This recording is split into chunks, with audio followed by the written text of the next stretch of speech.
Hello students and welcome back to our YouTube channel विदम tutorials. And आज की video में मैं आपके लिए ले आई हूँ revision video chapter determination of income and employment, यानी कि आपके संदीप कर के अकॉर्डिंग आपका चैप्टर 7, चैप्टर 8 और चैप्टर 9 तीनों ही चैप्टर्स की बहुत जल्दी से विद इन दिस एक वीडियो में आपको रिवीजन करवाने वाली हूँ। इससे पहले हमारी जो रिवीजन वीडियो है सभी चैप्टर्स की आ चुकी है, पूरी का पूरा मैक्रो रिवाइज हो चुका है, इंडियन इको रिवाइज हो चुका है। सिर्फ एक ये यूनिट और गवर्नमेंट बजट दो चैप्टर्स बचे जिनकी आज हम रिवीजन करके खत्म कर देंगे। ठीक है, इसका सारे का सारा आप यहाँ पे देख सकते हो कि हम क्या क्या यहाँ पे पढ़ने वाले हैं। Aggregate demand, aggregate supply, propensity to consume, हर चीज के बारे में बहुत डिटेल में हम पढ़ने वाले हैं। ठीक है जी, तो फटाफट से अपनी जो है रिवीजन कर दो स्टार्ट। आपको पूरे का पूरा शेड्यूल ऑलरेडी मैंने दे दिया था कि किस तरीके से आपको अपने रिवीजन में एवरी सिंगल डे मेरी रिवीजन वीडियोस प्लस मेरी पीवाईक्यू की वीडियोस इंक्लूड करनी है। हर दिन मैंने आपको सिर्फ 4 चैप्टर्स का दिया है। देखो, मैंने बोला है कि हर दिन सिर्फ 4 चैप्टर करने हैं। मैं नहीं बोल रही कि एक दिन में पूरा मैक्रो खत्म कर दो, पूरा इंडियन इको खत्म कर दो। मैं तुम्हें इतना बोल रही हूँ कि हर रोज सिर्फ और सिर्फ 4 चैप्टर खत्म करो, पर उन 4 चैप्टर्स को इतना अच्छे से खत्म कर लो कि वो 4 चैप्टर्स में तुम्हारे अगर 10 नंबर है या 15 नंबर है वो पूरे के पूरे पक्के हो जाए। वो 4 चैप्टर्स तुम्हें दोबारा देखने ना पड़े, वो 4 चैप्टर्स में तुम्हें कोई शक ना हो कि इनमें से कोई क्वेश्चन आए और वो तुम्हें आता ना हो। इसीलिए मैंने हर रोज सिर्फ 4 चैप्टर दिए हैं ताकि तुम हर रोज इन 4 चैप्टर्स की पहले मेरी रिवीजन वीडियो सुनो। इसके लिए मैंने तुम्हें बताया था मेरी अटैक मोड की सीरीज चल रही है, तुम वहां से सुनोगे। उसके बाद इसके तुम साथ साथ नोट्स बनाओगे। पहले 3 चैप्टर्स के इंडियन इको के मैंने नोट्स दिए हैं, सिमिलर नोट्स तुम्हें अपने आप से बनाने हैं। ठीक है, डिटेल नोट्स भी ये सारे के सारे टेलीग्राम पे तुम्हें मिल जाएंगे, हर चीज तुम्हें मिल जाएगी। इसके बाद तुम्हें करनी है इन्हीं 4 चैप्टर्स की बुक रीडिंग और इसके बाद तुम्हें इन्हीं 4 चैप्टर्स की सुननी है पीवाईक्यू की वीडियो। बेटा ये पीवाईक्यू की जो वीडियो है आई कैन गारंटी, बेटा हर चैप्टर की जो पीवाईक्यू की वीडियो है ना उससे बाहर क्वेश्चन नहीं आएगा। आई कैन गारंटी यू उससे बाहर क्वेश्चन नहीं आ सकता। ये इतनी ज्यादा दमदार सीरीज है, इससे बाहर क्वेश्चन नहीं आ सकता। तो पीवाईक्यू की सीरीज भी है हमारी जिसका नाम है कि हमने अपना 100% देना है, तो अपना 100% देंगे नाम से सीरीज है बेटा जी पीवाईक्यू की, जो आपको जो है अगेन मैं नीचे डिस्क्रिप्शन में लिंक डाल दूंगी। टेलीग्राम पे नोट्स मिल जाएंगे, यूट्यूब पे ये 2 सीरीज है जिनको तुम फॉलो कर लो। आई कैन गारंटी यू तुम्हें 100 आउट ऑफ 100 लाने हैं। जो भी तुम्हें नंबर लाने हैं उससे कई गुना ज्यादा मार्क्स तुम ला सकते हो, अपनी उम्मीद से ज्यादा मार्क्स ला सकते हो सिर्फ इतना करके। तो आज की जो है हमारी जो रिवीजन वीडियो है अटैक मोड वाला जो हमारा सीरीज था, इसमें से सिर्फ और सिर्फ जो है इसकी वीडियो बची थी इनकम डिटर्मिनेशन और गवर्नमेंट बजट की, जो हम आज खत्म कर लेंगे। ठीक है, शेड्यूल की वीडियो ऑलरेडी कल आ चुकी है, आप वो देख सकते हो अगर अभी तक नहीं देखी है तो। फटाफट से अपनी वीडियो को करते हैं स्टार्ट, अपनी क्लास को करते हैं start about the revision of income and employment. पूरे के पूरे तीनों चैप्टर्स हम यहाँ पे एक ही वीडियो में खत्म करेंगे। सबसे पहली चीज जो हमें यहाँ पे पढ़नी है वो है कि बेटा जी एग्रीगेट डिमांड क्या होती है, व्हाट इज एग्रीगेट डिमांड। देखो हमने क्लास 11th में भी पढ़ा था डिमांड और सप्लाई। बेटा अगर नहीं याद ना तो याद करना शुरू कर दो क्योंकि माइक्रो इकोनॉमिक्स पढ़नी पड़ेगी सीयूईटी में पूरी की पूरी। ठीक है, तो सबसे पहले हमने क्या पढ़ना है एग्रीगेट डिमांड। 11th क्लास में हम पढ़ते थे डिमांड के बारे में। डिमांड में हम बोलते हैं एक इंडिविजुअल प्रोडक्ट की डिमांड या एक इंडिविजुअल कंज्यूमर की डिमांड एक पर्टिकुलर चीज के बारे में। लेकिन एग्रीगेट डिमांड में मैं बोलूंगी मेरे पूरे देश में जितने भी प्रोडक्ट बने, जितने भी कंज्यूमर्स ने जितने भी प्रोडक्ट खरीदे, उन सब का सम टोटल, जितने भी टोटल कंज्यूमर्स हैं उन सभी कंज्यूमर्स ने टोटल जितने भी प्रोडक्ट खरीदे, चाहे वो सोप खरीदा, शैम्पू खरीदा, गाड़ी खरीदी या एरोप्लेन खरीदा, जो भी खरीदा टोटल कंज्यूमर्स ने उसका सम टोटल कर दूं तो मेरे पास एग्रीगेट डिमांड आ जाती है। तो एग्रीगेट डिमांड क्या है, देखो total amount of demand for all the finished goods and services. जितने भी फिनिश्ड गुड्स एंड सर्विसेज मेरे देश में एक साल में बनी है उनके टोटल अमाउंट ऑफ डिमांड, जो कि टोटल अमाउंट ऑफ कस्टमर्स ने, जितने भी टोटल कस्टमर्स है उन्होंने करी है, ये हमेशा एक स्पेसिफिक प्राइस लेवल के अकॉर्डिंग होती है। ठीक है जी, एग्रीगेट डिमांड देखो होती क्या है हमारी, मैं क्या तो मैं बोल रही हूँ कि मेरे देश में जितने भी टोटल कंज्यूमर्स हैं उन्होंने एक साल में टोटल जितना भी सामान खरीदा, टोटल जितनी भी डिमांड करी वो एग्रीगेट डिमांड है। ठीक है, अभी तुम ये टेबल छोड़ दो, अभी तुम ये समझो कि टोटल कंज्यूमर्स की जो डिमांड है वो कैसे कैसे हम निकालेंगे। अब कंज्यूमर्स में सबसे पहले हमारे पास कौन आएगा, प्राइवेट कंजम्पशन एक्सपेंडिचर। देखो मैं बोल रही हूँ जितने भी कंज्यूमर्स है मेरे देश में उन्होंने एक साल में जितना भी फाइनल गुड्स एंड सर्विसेज, जितने भी प्रोडक्ट्स उन्होंने खरीदे, बाय किए, वो उनकी टोटल डिमांड बन जाएगी। यही मैं बोल रही हूँ। अब कैसे पता चलेगा कि लोगों ने कितना सामान खरीदा, अगर मैं लोगों के टोटल खर्चे को, जितना भी लोगों ने टोटल खर्चा किया, अगर मैं उसको ऐड कर दूं कि एक साल में मेरे देश में लोगों ने इतना करोड़ का खर्चा किया है। खर्चा किस पे किया होगा, कुछ ना कुछ गुड्स सर्विसेज खरीदे होंगे उसी पे खर्चा किया होगा। तो जितना भी लोगों ने एक साल में टोटल खर्चा किया अगर मैं उसको ऐड कर दूं तो मैं बोल सकती हूँ कि लोगों ने एक साल में इतनी डिमांड करी। अब खर्चा कैसे निकलेगा, खर्चा निकलेगा नेशनल इनकम के एक्सपेंडिचर मेथड से। नेशनल इनकम का एक्सपेंडिचर मुझे क्या बोलता था मेथड, सी प्लस आई प्लस जी प्लस एक्स माइनस एम, यही तो बोलता था नेशनल इनकम का एक्सपेंडिचर मेथड। तो मैंने क्या बोला, एक साल में मेरे देश में टोटल जितने भी कंज्यूमर्स हैं उन्होंने जितना सामान खरीदा वो होगी उनकी एग्रीगेट डिमांड। खरीदा मतलब जितना भी उन्होंने खर्चा किया सामान खरीदने में, तो खर्चे के लिए मैंने लगा दिया एक्सपेंडिचर मेथड नेशनल इनकम का, जिसमें मैंने बोला private consumption expenditure plus investment expenditure plus government expenditure plus net exports, ये चारों चीजें मेरे एक्सपेंडिचर में आते हैं। इन चारों को प्लस कर दूं तो एग्रीगेट डिमांड बनेगी। लेकिन ये चारों चीजें तो मुझे पता है ना, ये चारों तो हमें पता है, हमने नेशनल इनकम में पढ़ी है कि हाउस होल्ड ने कितना खर्चा किया, फर्म्स ने बिजनेसेस ने कितना इन्वेस्टमेंट किया, सरकार ने कितना खर्चा किया, और हमने एक्सपोर्ट कितना किया माइनस हमने इंपोर्ट कितना किया। ये चारों को मिला के बेटा मेरा एग्रीगेट डिमांड बनेगा। तो बेटा अगर तुम्हें एक क्वेश्चन आ जाता है कि कॉम्पोनेंट्स ऑफ एग्रीगेट डिमांड बताओ, सारे के सारे जितने भी कॉम्पोनेंट्स हैं, तो तुम 4 बता के आओगे, सी आई जी एक्स माइनस एम। लेकिन जहां पे तुम्हें पूछ लिया गया aggregate demand in a 2 sector economy, जहां पे तुम्हें पूछ लिया गया aggregate demand in a 2 sector economy, तुम चारों नहीं बताओगे, तुम पहले 2 बताओगे। Do you remember circular flow में हम पढ़ते हैं circular flow in a 2 sector economy. कौन से 2 sector? House hold, firms. 2 sector क्यों है? क्योंकि मैंने अज्यूम किया है कि गवर्नमेंट सेक्टर और फॉरेन सेक्टर वो दोनों एग्जिस्ट नहीं करते हैं। तो अगर गवर्नमेंट सेक्टर और मेरा फॉरेन सेक्टर एब्सेंट है तो 2 ही सेक्टर बचे, कौन सा? प्राइवेट हाउस होल्ड सेक्टर और मेरा फर्म्स का सेक्टर। तो हाउस होल्ड्स ने क्या किया? सी फॉर कंजम्पशन एक्सपेंडिचर, और फर्म्स ने क्या किया? I for investment. तो अगर मैं सी और आई को ऐड कर देती हूँ तो 2 सेक्टर मॉडल में मेरा एग्रीगेट डिमांड मेरे पास निकल के आ जाएगा। तो अगर मैं सी और आई को ऐड करती हूँ 2 सेक्टर मॉडल में एग्रीगेट डिमांड निकल के आ जाएगा। मैंने वही यहाँ पर किया है। अभी के लिए आप इसको इग्नोर कर सकते हो, इसको हम बाद में बात करेंगे। अभी के लिए तुम ये देखो, अगर मैं कंजम्पशन को और इन्वेस्टमेंट को ऐड कर देती हूँ तो मेरे पास एग्रीगेट डिमांड निकल के आ जाएगा। अगर मैं कंजम्पशन को और इन्वेस्टमेंट को ऐड कर देती हूँ तो एग्रीगेट डिमांड निकल के आ जाएगा। अब देखो यहाँ पे हमने कंजम्पशन कैसे लेनी है, इन्वेस्टमेंट कैसे लेनी है, एडी कैसे बनाना है। तो मैं ये समझ आ गया होगा कि एडी से हम क्या निकालेंगे, टोटल कितना खर्चा हुआ। खर्चा 4 सेक्टर करते हैं, पर 4 में से 2 सेक्टर एब्सेंट है, तो 2 ही सेक्टर का खर्चा गिना जाएगा। किसका? कंज्यूमर्स का कंजम्पशन और फर्म्स का इन्वेस्टमेंट। तो एडी कैसे मैंने निकाल दिया अभी तक, सी प्लस आई करके एडी निकाल दिया। अब देखो बेटा आई जो है मेरा, यहाँ पे आई जो है मैं उसको क्या बोलूंगी कि ये मेरा ऑटोनॉमस इन्वेस्टमेंट है। आई जो है ये मेरा ऑटोनॉमस इन्वेस्टमेंट है। देखो मैं कह रही हूँ कंजम्पशन तो बदलती रहेगी, कभी तुम कम खर्चा करोगे, कभी तुम ज्यादा खर्चा करोगे, कभी कम खाओगे, कभी ज्यादा खाओगे, ये भी बदल रही है। अगर ये भी बदलने लग जाए तो एडी की वैल्यू बहुत ज्यादा चेंज होती रहेगी, हमें बहुत मुश्किल से कैलकुलेट हम कर पाएंगे, बहुत ज्यादा डिफरेंट ग्राफ बनाने पड़ेंगे, बहुत मुश्किल हो जाएगा कैलकुलेशन। तो हमने सोचा एक काम करते हैं, एडी निकालने के लिए कंजम्पशन तो बदलती रहे, हम फॉर सिंप्लीफिकेशन अज्यूम कर लेते हैं कि इन्वेस्टमेंट जो है वो फिक्स्ड है, कि इन्वेस्टमेंट बदल ही नहीं रही। इन्वेस्टमेंट तो जो बिजनेसमैन हैं वो सेम ही इन्वेस्टमेंट कर रहे हैं हर साल, वो चेंज नहीं कर रहे इन्वेस्टमेंट। हमने इसीलिए, क्योंकि मैंने क्या किया है, मुझे चाहिए सिंप्लीफिकेशन के लिए मैंने क्या किया, अज्यूम क्या किया कि जो मेरी इन्वेस्टमेंट है वो क्या है, फिक्स्ड है।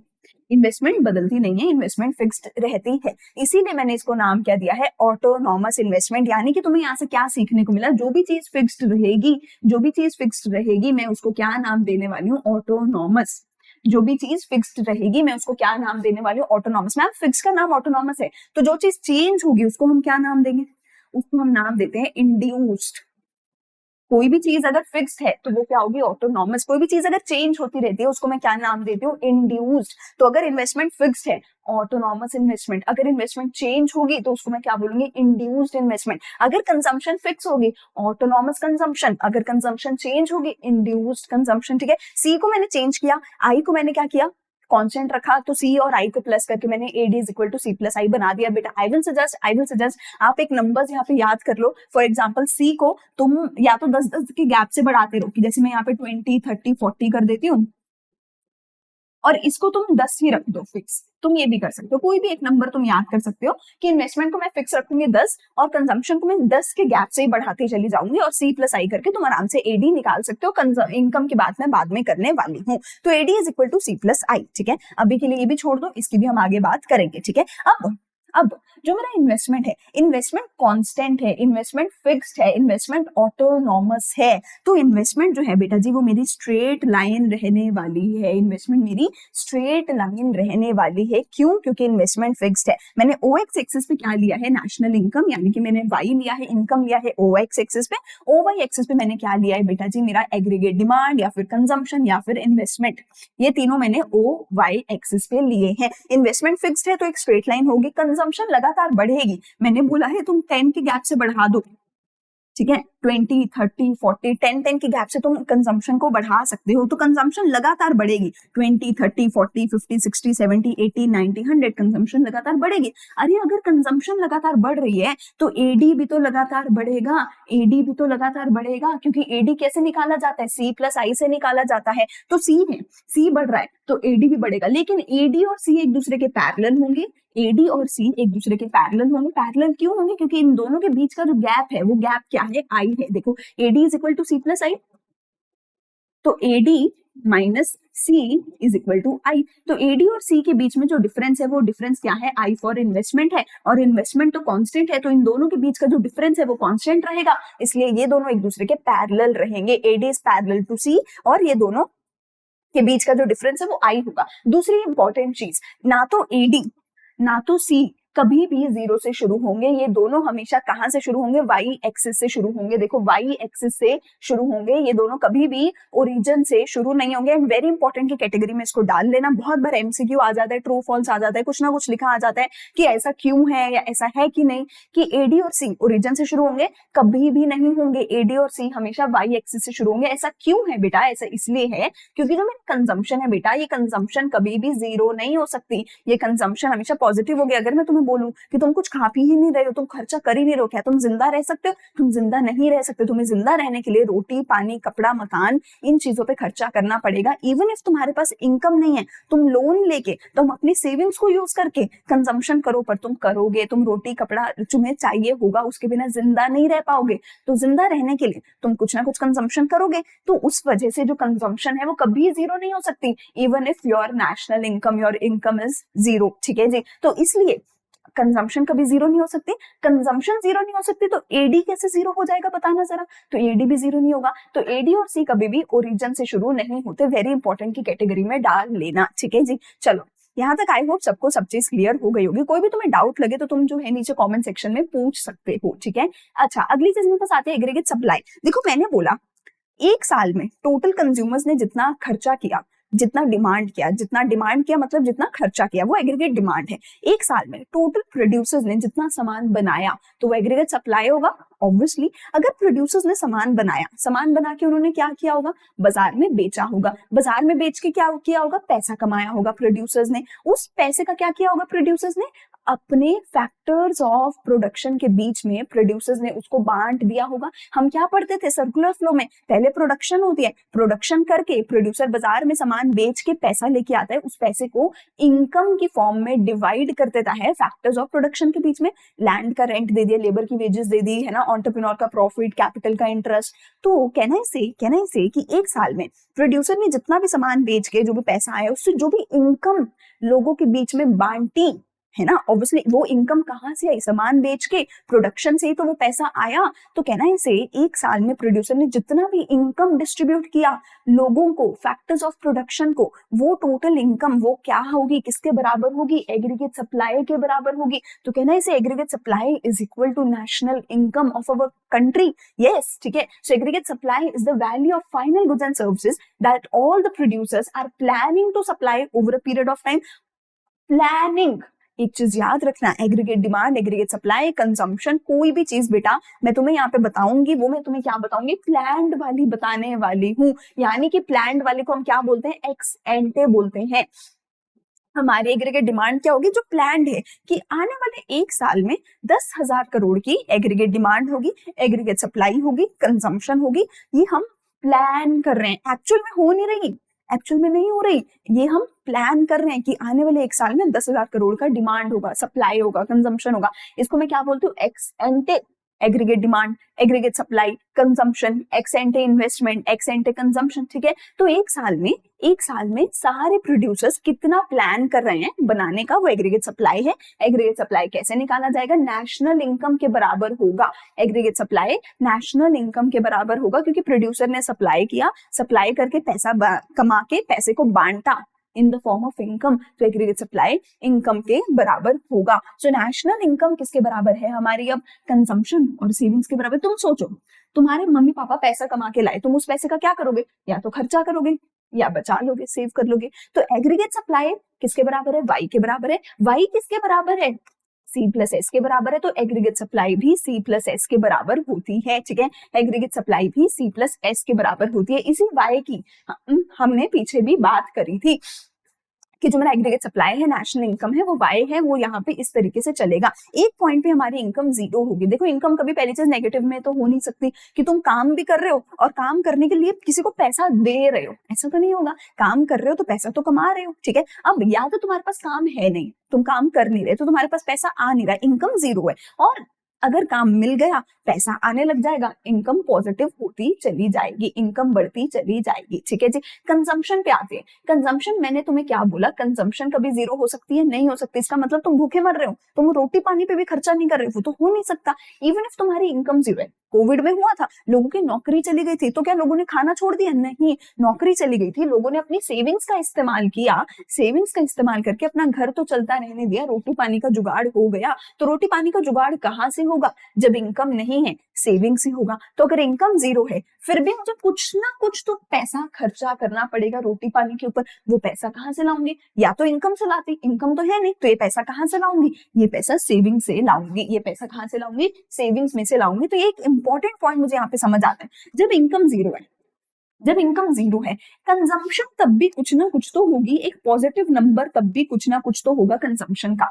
इस नंबर को मैं क्या बोलती हूँ बेटा? Autonomous consumption. इसको मैं क्या बोलती हूँ? ऑटोनॉमस कंजम्पशन, इसको मैं नाम देती हूँ। ऑटोनॉमस कंजम्पशन का क्या मतलब है? मैंने तुम्हें क्या बोला था? जब भी कोई चीज फिक्स है ऑटोनॉमस, कोई चीज चेंजिंग है तो इंड्यूस्ड कंजम्पशन, इन्वेस्टमेंट वगैरह, ठीक है। तो at this point when income is zero, मैं कह रही हूँ मैं एक फिक्स्ड अमाउंट की कंजम्पशन करती रहूंगी अगर इनकम जीरो है तो भी, ठीक है। तो ये क्या है मेरा? Autonomous consumption. ऑटोनॉमस वाली बेटा जो भी चीज होगी, जो भी चीज फिक्स होगी, ऑटोनॉमस होगी। अगर तुम मैथ्स के बच्चे हो, तुम्हें पता होगा जो भी चीज फिक्स होती है, मैं उसके ऊपर एक बार लगा देती हूँ, एक बार लगा देती हूँ, सी बार। ऐसे ही अगर इन्वेस्टमेंट मेरी फिक्स है, इन्वेस्टमेंट के ऊपर मैं बार लगा सकती हूँ कि इन्वेस्टमेंट फिक्स है, ठीक है। तो मैंने क्या बोला? जब इनकम जीरो है तो भी कंजम्पशन कुछ पॉजिटिव नंबर होगा जो फिक्स रहने वाला है, तो कंजम्पशन ऑटोनॉमस होगी। सिर्फ तब होगी ऑटोनॉमस जब इनकम जीरो है, तो ऑटोनॉमस होगी कंजम्पशन, तो ये सी बार होगा। जब इनकम जीरो है, सी पॉजिटिव है, ऑटोनॉमस है, तो इनकम तो जीरो है, खाना कहाँ से खा रहे हो? सेविंग्स में से खा रहे हो। उस टाइम पे सेविंग्स किसके बराबर होगी? नेगेटिव ऑफ सी बार के बराबर होगी। अगर ये 20 है तो ये -20 होगा, ऑब्वियस सी बात है, ठीक है। और इसको मैं नाम क्या दूंगी? इसको बेटा मैं नाम देने वाली हूँ डिस सेविंग्स। इसको मैं क्या नाम देने वाली हूँ? डिस सेविंग्स नाम देने वाली हूँ। और डिस सेविंग्स किसके बराबर होता है? नेगेटिव ऑफ ऑटोनॉमस कंजम्पशन के बराबर होता है डिस सेविंग्स। ये बहुत बहुत बहुत ज्यादा इंपॉर्टेंट पॉइंट्स है, प्लीज नोट डाउन कर लेना। अगर कोई चीज फिक्स है, उसको क्या नाम देते हो? ऑटोनॉमस, और उसके ऊपर एक बार लगाते हो, ठीक है। इन्वेस्टमेंट तो फिक्स है, ऑटोनॉमस है। कंजम्पशन भी ऑटोनॉमस होती है। कब होती है? सिर्फ तब होती है जब इनकम जीरो होती है, और उस टाइम पे जो कंजम्पशन है उसको मैं ऑटोनॉमस कंजम्पशन बोलती हूँ। सी बार उसका मैं नाम रखती हूँ, और वो सी बार किसके बराबर होता है? डिस सेविंग्स के बराबर होता है। Negative of C bar dissavings के बराबर होता है। आई होप यहाँ तक चीज क्लियर हो गई होगी। अब जो पहले पॉइंट पे था, जब इनकम जीरो थी, कंजम्पशन पॉजिटिव थी, लेकिन फिक्स थी, लेकिन मैंने उसको नाम क्या दिया था? ऑटोनॉमस। तो फिक्स चीज को ऑटोनॉमस नाम दिया था, चेंजिंग चीज को क्या नाम देते हो? इंड्यूस्ड नाम देते हो, इंड्यूस्ड कंजम्पशन नाम देते हो। तो अगर ये ऑटोनॉमस कंजम्पशन है बेटा, इसके आगे सारी कंजम्पशन मेरी क्या है? इंड्यूस्ड कंजम्पशन है। इंड्यूस्ड कंजम्पशन कब होती है? जब इनकम पॉजिटिव हो जाती है। जैसे ही इनकम पॉजिटिव होती है, मेरी कंजम्पशन चेंज होने लग जाती है। कंजम्पशन चेंज होने के वजह से हम उसको नाम क्या देते हैं? इंड्यूस्ड कंजम्पशन, ठीक है। इंड्यूस्ड कंजम्पशन कब होती है? जैसे ही इनकम पॉजिटिव होती है। अब इनकम जैसे जैसे बढ़ने लग जाएगी तो मेरी कंजम्पशन भी बढ़ने लग जाएगी, लेकिन इनकम का एक हिस्सा कंजम्पशन में जाएगा, एक हिस्सा सेविंग्स में जाएगा। फॉर एग्जाम्पल, 10 रुपए की इनकम है, 5 रुपए कंज्यूम कर लिए तो कंजम्पशन 20 से 25 हो गई, 5 रुपए सेव कर लिए तो सेविंग्स 20 से -15 हो गई। ठीक है, अभी भी ये माइनस क्यों है, ये अभी भी माइनस क्यों है, क्योंकि consumption is greater than income. अभी भी मैं इनकम 10 रुपए की कमा रही हूँ, खर्चा कितना कर रही हूँ, 25 रुपए का खर्चा कर रही हूँ, तो फिर 25 माइनस 10 अभी भी 15 रुपए मैं कहाँ से ला रही हूँ, सेविंग्स में से लेकर आ रही हूँ। ठीक है जी। सिमिलरली जब तक कंजम्पशन ज्यादा रहेगी इनकम से, तब तक सेविंग्स क्या रहेगी, नेगेटिव रहेगी। जैसे ही कंजम्पशन इनकम के बराबर हो जाएगी तो सेविंग 0 हो जाएगी, जैसे ही कंजम्पशन इनकम के बराबर हो जाएगी तो सेविंग्स 0 हो जाएगी, और जैसे ही इनकम बढ़ने लग जाएगी कंजम्पशन से तो सेविंग्स पॉजिटिव हो जाएगी। तो यहाँ से हमें क्या देखने को मिलता है कि कंजम्पशन भी बढ़ रही है, इनकम भी बढ़ रही है, पर इनकम ज्यादा तेजी से बढ़ रही है as compared to consumption. Consumption भी बढ़ रही है, इनकम भी बढ़ रही है, कंजम्पशन बढ़ रही है, इनकम बढ़ रही है, लेकिन कंजम्पशन धीरे धीरे धीरे धीरे धीरे धीरे बढ़ेगी और इनकम तेजी से बढ़ रही है। ठीक है, तो कंजम्पशन और इनकम दोनों बढ़े, कंजम्पशन धीरे धीरे, इनकम तेजी से, तो ये इनकम ऊपर जाने लग जाएगी। ऐसा क्यों? क्योंकि इनकम 10 रुपए से बढ़ेगी लेकिन कंजम्पशन सिर्फ 5 रुपए से बढ़ेगी। क्यों? क्योंकि 10 रुपए में से 5 रुपए सेविंग्स में भी जाएंगे, इसीलिए पहले कंजम्पशन ज्यादा थी, फिर दोनों बराबर हो गए और फिर इनकम उससे आगे निकल गई। तो पहले सेविंग नेगेटिव, फिर सेविंग 0, फिर सेविंग पॉजिटिव। इसका ग्राफ तुम यहाँ पे देख सकते हो। जो इनकम का ग्राफ है, एएस का ग्राफ है, एएस का एग्रीगेट सप्लाई का या इनकम का जो ग्राफ है जो C+S के बराबर है, वो कहाँ से शुरू होगा, वो 0 से, ओरिजिन से, O से शुरू होगा और वो हमेशा एक 45 डिग्री के एंगल पे होगा। तो इनकम का ग्राफ या एग्रीगेट सप्लाई का ग्राफ ओरिजिन से शुरू होगा और वो हमेशा 45 डिग्री के एंगल पे होना चाहिए। ये है हमारा इनकम का या एग्रीगेट सप्लाई का graph. On the other hand देखो, अगर मैं सेविंग्स के ग्राफ की बात करूं, ये हमारे पास सेविंग्स है। ठीक है, तो सेविंग्स के ग्राफ में मुझे देखने को मिलता है कि इनिशियली जब C ग्रेटर देन Y होता है, जब C ग्रेटर देन Y होता है तो सेविंग्स नेगेटिव में होती है, और इनिशियली जब इनकम 0 होती है तो C क्या होता है, कुछ ना कुछ पॉजिटिव नंबर होता है जो ऑटोनॉमस होता है, जिसको मैंने C बार बोला। उस पॉइंट पे जो सेविंग्स है वो माइनस ऑफ C बार के बराबर होती है। तो इनिशियली सेविंग शुरू कहां से होगी, उतने पॉइंट से जितना C बार है। तो अगर C बार 10 है तो डिस सेविंग्स माइनस C बार कितना होगा, -10। तो सेविंग्स कहां से शुरू होगा, सेविंग्स का ग्राफ -10 से शुरू होगा। तो शुरू में कितना है सेविंग्स, -C बार के बराबर है। धीरे धीरे धीरे धीरे धीरे धीरे इनकम बढ़ेगी तो सेविंग बढ़ने लगेगी। तो इनिशियली सेविंग नेगेटिव में है, फिर जब C इक्वल टू Y हो जाएगा, S इक्वल टू 0 हो जाएगा और उसके बाद ऊपर Y ग्रेटर देन C हो जाएगा, S पॉजिटिव में चला जाएगा। ये हमें सेविंग्स का ग्राफ देखने को मिलता है। ठीक है, कि इनिशियली सेविंग्स जो है वो नेगेटिव है, फिर एक पॉइंट के बाद जो सेविंग्स है वो पॉजिटिव हो जाती हैं। इस पॉइंट के बीच में एक पॉइंट आता है जहां पे C इक्वल टू Y होता है, जिसको मैं ब्रेक इवन पॉइंट बोलती हूँ। आई होप यहाँ तक सारे कॉन्सेप्ट बेटा तुम्हें अच्छे से क्लियर हो गए हैं। तो एक बार मैं तुम्हें थोड़ा सा रिकैप दे रही हूँ ताकि तुम चेक करो अभी की तुमने अपने नोट्स में ये सारी चीजें लिखी हैं या नहीं लिखी हैं। सबसे पहले एग्रीगेट डिमांड के 4 कंपोनेंट्स होते हैं, C, I, G, X minus M। लेकिन हम अज्यूम करते हैं 2 सेक्टर इकोनॉमी जिसमें 2 सेक्टर एब्सेंट है और 2 ही बचे, C और I, बाकी दोनों एब्सेंट है। तो AD is equal to C plus I हो गया। C को आप 10-10 पॉइंट से बढ़ाते रहो, I को आप कांस्टेंट रखोगे, 10-10 रख सकते हो। C और I को प्लस करके AD निकालोगे। I क्या होता है, ऑटोनॉमस इन्वेस्टमेंट। ठीक है, C और AD कभी 0 से शुरू नहीं होंगे, C और AD दोनों Y एक्सिस से शुरू होंगे। I का ग्राफ एक स्ट्रेट लाइन होगा parallel to X axis. AD और C पैरेलल होंगे एक दूसरे के, क्यों? क्योंकि उनके बीच का डिफरेंस क्या होता है, इन्वेस्टमेंट होता है। फिर मैं बात करती हूँ सेविंग्स की, फिर मैं बात करती हूँ एग्रीगेट सप्लाई की। तो एग्रीगेट सप्लाई Y के बराबर होता है और Y C प्लस S के बराबर होता है। C को आप वही 10-10 पॉइंट से बढ़ा सकते हो। ठीक है, दूसरी साइड आप सेविंग्स को भी 10-10 पॉइंट से बढ़ा सकते हो, लेकिन इन दोनों के बीच अगर 10-10 पॉइंट से बढ़ा रहे हो तो इनकम को 20 पॉइंट से बढ़ाना,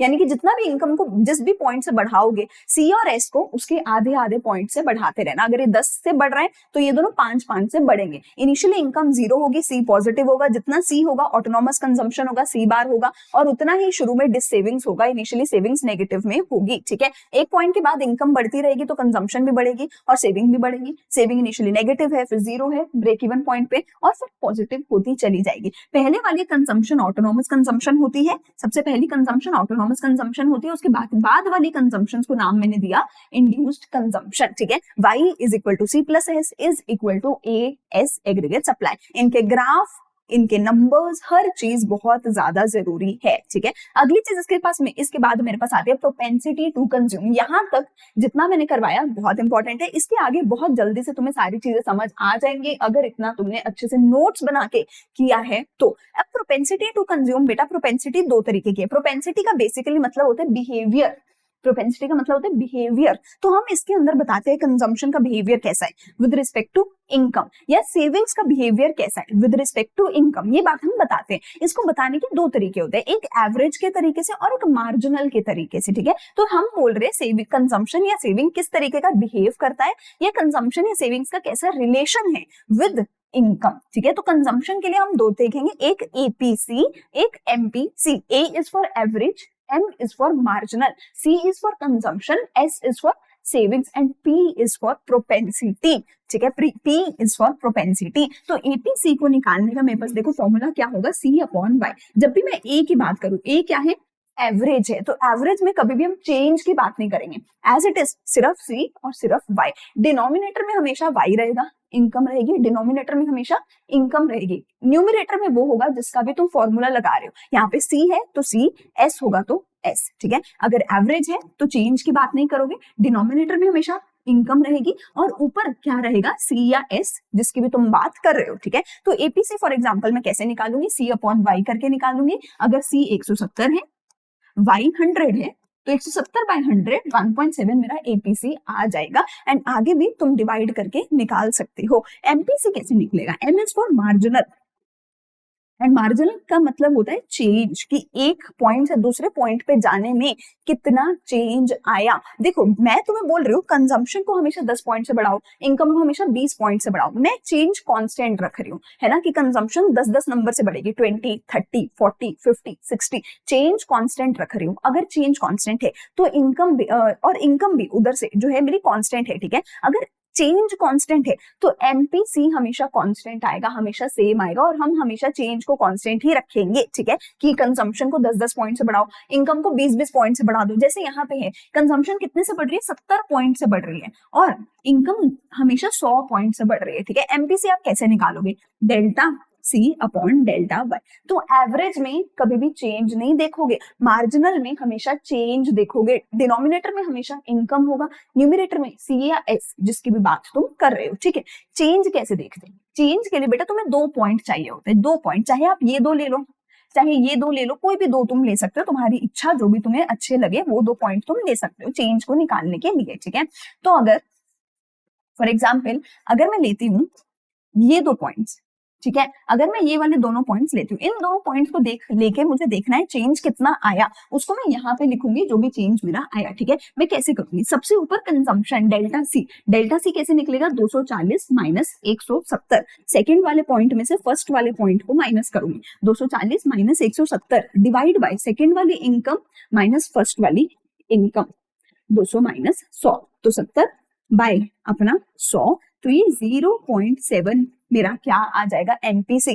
कहीं भी और निकाल के देखो, 310 माइनस 240 70, 300 बाय 200 100, तो हमेशा वो सेम आने वाला है, क्योंकि मैंने चेंज कांस्टेंट रखा कंजम्पशन का, इनकम का, तो एमपीसी भी कांस्टेंट आएगा, ठीक है। तो डिनोमिनेटर में हमेशा इनकम, न्यूमरेटर में या तो C या तो S। एवरेज है तो तुम चेंज नहीं देखोगे, मार्जिनल है तो तुम चेंज देखोगे। चेंज कैसे देखोगे, कोई भी 2 पॉइंट्स ले लो, उनको आपस में माइनस कर दो। एवरेज के लिए कोई भी एक ही पॉइंट देखोगे, इसी पॉइंट का C डिवाइड बाय इसी पॉइंट का Y, तो एपीसी आ जाएगा। एपीसी मेरा चेंज हो रहा है क्योंकि पॉइंट्स चेंज हो रहे हैं, पर एमपीसी नहीं चेंज होगा क्योंकि चेंज इनमें जो आ रहा है वो कांस्टेंट है, ठीक है। तो एपीसी एमपीसी है, एपीसी एमपीसी का डायग्राम तुम्हें कुछ खास करने की जरूरत नहीं है, तुम नॉर्मल सी का डायग्राम देख सकते हो, वाई का डायग्राम देख सकते हो। वाई का डायग्राम हमेशा 45 डिग्री पे होगा, ठीक है।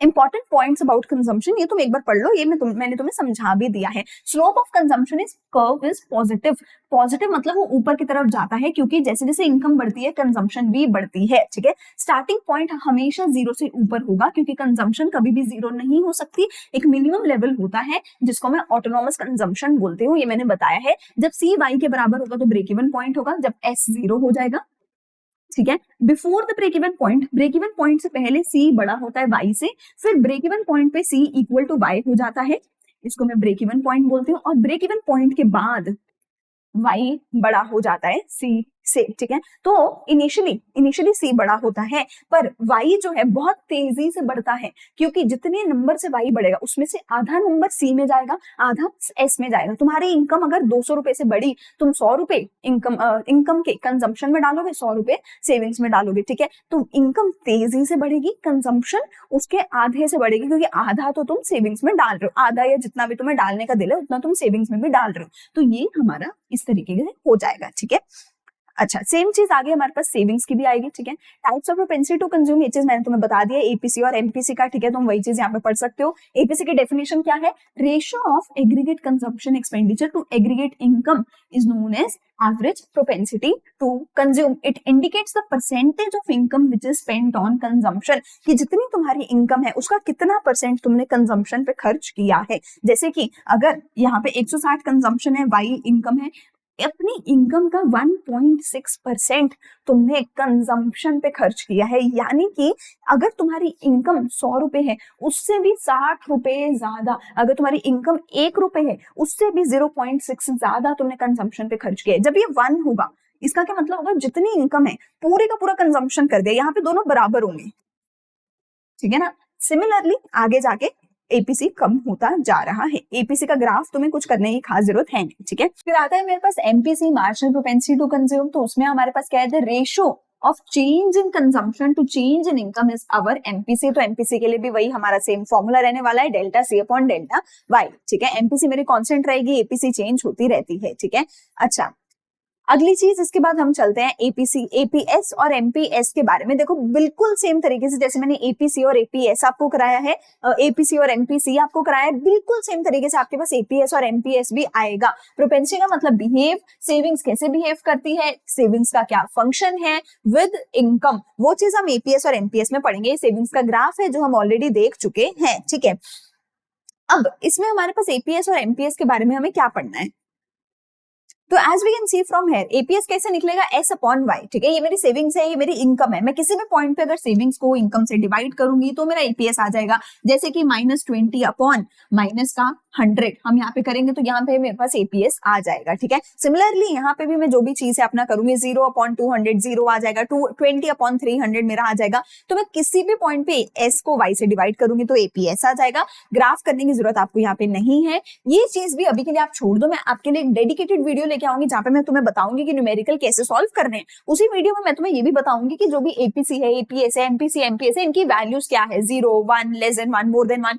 इनको याद करने की जरूरत नहीं है कि एपीएस की वैल्यू ये होती है, ये होती है, नहीं, याद नहीं करोगे। मैं न्यूमेरिकल वाली वीडियो में तुम समझाऊंगी कि तुम कैसे डिराइव कर सकते हो कि एपीसी, एपीएस, एमपीसी, एमपीएस की क्या वैल्यू होनी चाहिए, क्या वैल्यू नहीं होनी चाहिए। अभी के लिए बस तुम फॉर्मूला याद कर सकते हो, that will be enough. MPS क्या है? Ratio of change in savings to change in income is called as MPS, delta S upon delta Y. Diagram आप इसका छोड़ सकते हो, नॉर्मल सेविंग्स का डायग्राम कर सकते हो। एमपीएस का formula delta S upon delta Y. Delta कैसे निकलेगा? किसी भी दो पॉइंट्स का सेविंग्स को माइनस करके, -20, -40, 20 आ जाएगा, ठीक है। तो सिमिलरली आप यहाँ पे किसी भी दो पॉइंट की सेविंग्स को फाइंड आउट करोगे, चेंज को, इनकम के चेंज को फाइंड आउट करोगे, डिवाइड करोगे, आपके पास एमपीएस भी आ जाएगा, ठीक है जी। इंपॉर्टेंट पॉइंट्स आप अभी के लिए छोड़ सकते हो। बस एक यहाँ पे इंपॉर्टेंट फॉर्मूला है जो तुम्हें याद करना है कि APC plus APS equal to 1 होता है एंड एमपीसी प्लस एमपीएस भी इक्वल टू 1 होता है। ये दो फॉर्मूला तुम यहाँ पे याद और करोगे, ठीक है जी।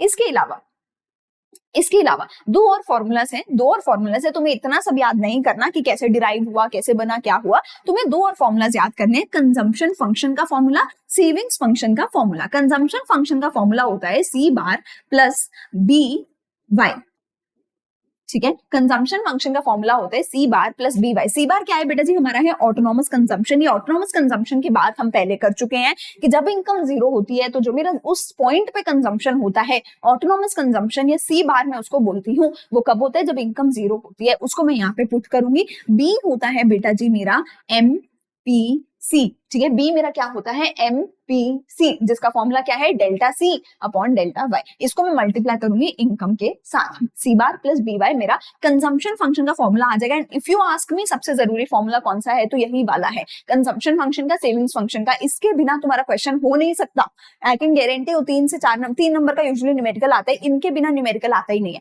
एक इन्वेस्टमेंट मल्टीप्लायर का आता है, एक इनके बारे में आता है। इनकी जरूरत तुम्हें काफी ज्यादा बार पड़ती है। सिमिलरली सेविंग्स फंक्शन क्या करोगे, सी बार को माइनस कर दो, बी को भी 1 माइनस बी कर दो, और y को एज इट इज पड़ा रहने दो। ये तुम्हारा सेविंग्स फंक्शन हो जाएगा। इतना हमें दिमाग नहीं लगाना कि कैसे डिराइव हो, बस तुम्हें कंजम्पशन फंक्शन याद करना है, तुम्हें सेविंग्स फंक्शन याद करना है। तुम्हें ये याद करना है कि सी बार क्या है, ऑटोनॉमस कंजम्पशन, माइनस सी बार क्या है, डिस सेविंग्स। जब इनकम 0 है तो कंजम्पशन कितनी है, सी बार, और जब इनकम 0 है सेविंग्स कितनी है, माइनस सी बार। ऑटोनॉमस कंजम्पशन का उल्टा डिस सेविंग्स है, ठीक है। बी है एमपीसी, 1 माइनस बी क्या है, 1 माइनस एमपीसी, आप इसको एमपीएस भी बोल सकते हो। वाई क्या है, मेरी नेशनल इनकम है। इनको फॉर्मुलास को बेटा अच्छे से रख लेना, एक डेडिकेटेड वीडियो आई है, एक पूरा दिन मैंने डिवोट किया है, मैं तुम्हें फॉर्मुला याद कराऊंगी।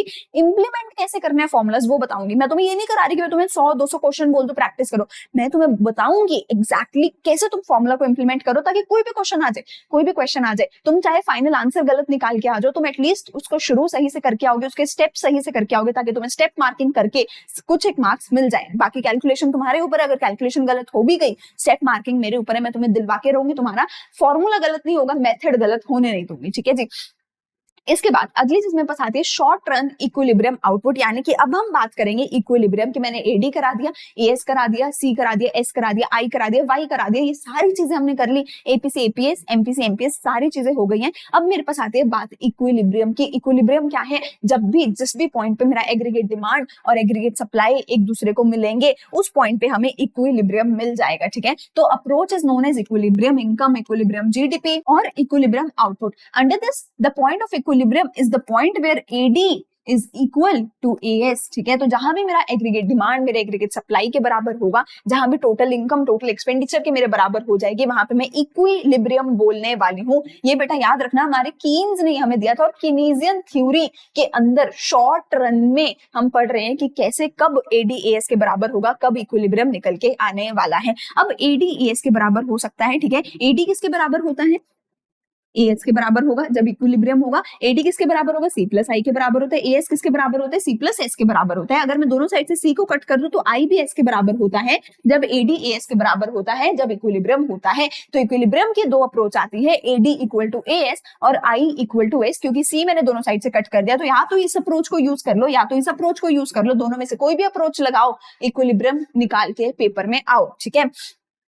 तो एडी इक्वल टू एएस के लिए तुम्हें देखो बेसिकली क्या करना है, हम यहाँ पे देखो, तो यहाँ पे देखो एडी एएस वाली जो तुम्हारी अप्रोच है, उससे मैंने यहाँ पे इक्विलिब्रियम निकाल के दिखाया है कि एट एनी गिवन पॉइंट अगर एडी एएस के बराबर हो जाए, वहां पे इक्विलिब्रियम होता है। मैंने तुम्हें बताया था एएस इक्वल टू वाई हमारा जो है वो क्या होता है, 45 डिग्री की अपवर्ड स्लोपिंग लाइन होती है इनकम की। तो एएस मेरा अपवर्ड स्लोपिंग 45 डिग्री का ग्राफ है। एडी कभी 0 से शुरू नहीं होता, एडी हमेशा ऊपर से शुरू होता है। तो ये मेरा एडी का ग्राफ है। जहां पे भी एडी और एएस एक दूसरे के साथ मीट कर गए, वो इक्विलिब्रियम का पॉइंट होगा, ई फॉर इक्विलिब्रियम होगा जब एडी इक्वल टू एएस होगा। इस पॉइंट के ऊपर, इस पॉइंट के ऊपर हमेशा देखो एएस ऊपर है, एडी नीचे है, तो एएस ग्रेटर देन एडी होगा। इस पॉइंट के नीचे एडी बड़ा है, एएस छोटा है, तो इस पॉइंट के नीचे क्या होगा, एग्रीगेट डिमांड क्या होगा, बड़ा होगा एग्रीगेट सप्लाई से, ठीक है। इस पॉइंट के ऊपर एग्रीगेट सप्लाई बड़ा होगा, इसके नीचे जो है एग्रीगेट डिमांड हमें दिख रहा है बड़ा हमारा रहने वाला है, ठीक है। तो हमारे पास क्या क्या हो सकता है, ठीक है,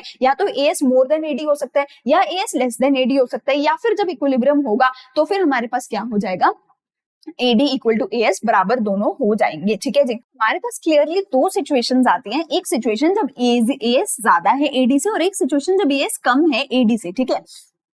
तो अगर एएस ज्यादा है एडी से तो क्या होगा, if AS is more than the AD in an economy due to which producer is left with the stock which is unsold. मैं कह रही हूँ डिमांड 10 यूनिट्स की है, मैं 50 यूनिट बना के बैठी हूँ, तो मेरे पास 40 यूनिट तो पड़े हैं जो कोई खरीद ही नहीं रहा, पर मैंने बना के रख दिया, तो प्रोड्यूसर के पास अनसोल्ड स्टॉक बच गया। Therefore to clear the stock producer cuts the level of production from high to low so that the level of production can match the level of demand by the buyers. तो मैं क्या करूंगी, मैं पागल हूँ कि 40 यूनिट तो पहले ही पड़े हैं, अभी और प्रोड्यूस करती हूँ, पागल थोड़ी हूँ। मैं क्या करूंगी, प्रोडक्शन रोक दूंगी, मैं और प्रोडक्शन नहीं करूंगी। तो मैं क्या करूंगी, अगर एएस ज्यादा है एडी से तो मैं अपने आउटपुट को रिड्यूस करूंगी। आउटपुट रिड्यूस करने के लिए मैं अपनी लेबर को बोलूंगी तुम घर बैठो, मुझे सामान बनवाना ही नहीं है, तो मैं एम्प्लॉयमेंट भी रिड्यूस करूंगी। और लोग ताकि मेरा सामान खरीद लें इसलिए मैं अपने प्राइजेस भी रिड्यूस करूंगी। इसकी वजह से इकोनॉमी में लोगों की इनकम भी रिड्यूस हो जाएगी। तो अगर अगर एग्रीगेट सप्लाई ज्यादा है, एग्रीगेट डिमांड कम है, जिसको मैं डेफिशिएंट डिमांड की सिचुएशन भी बोलती हूँ,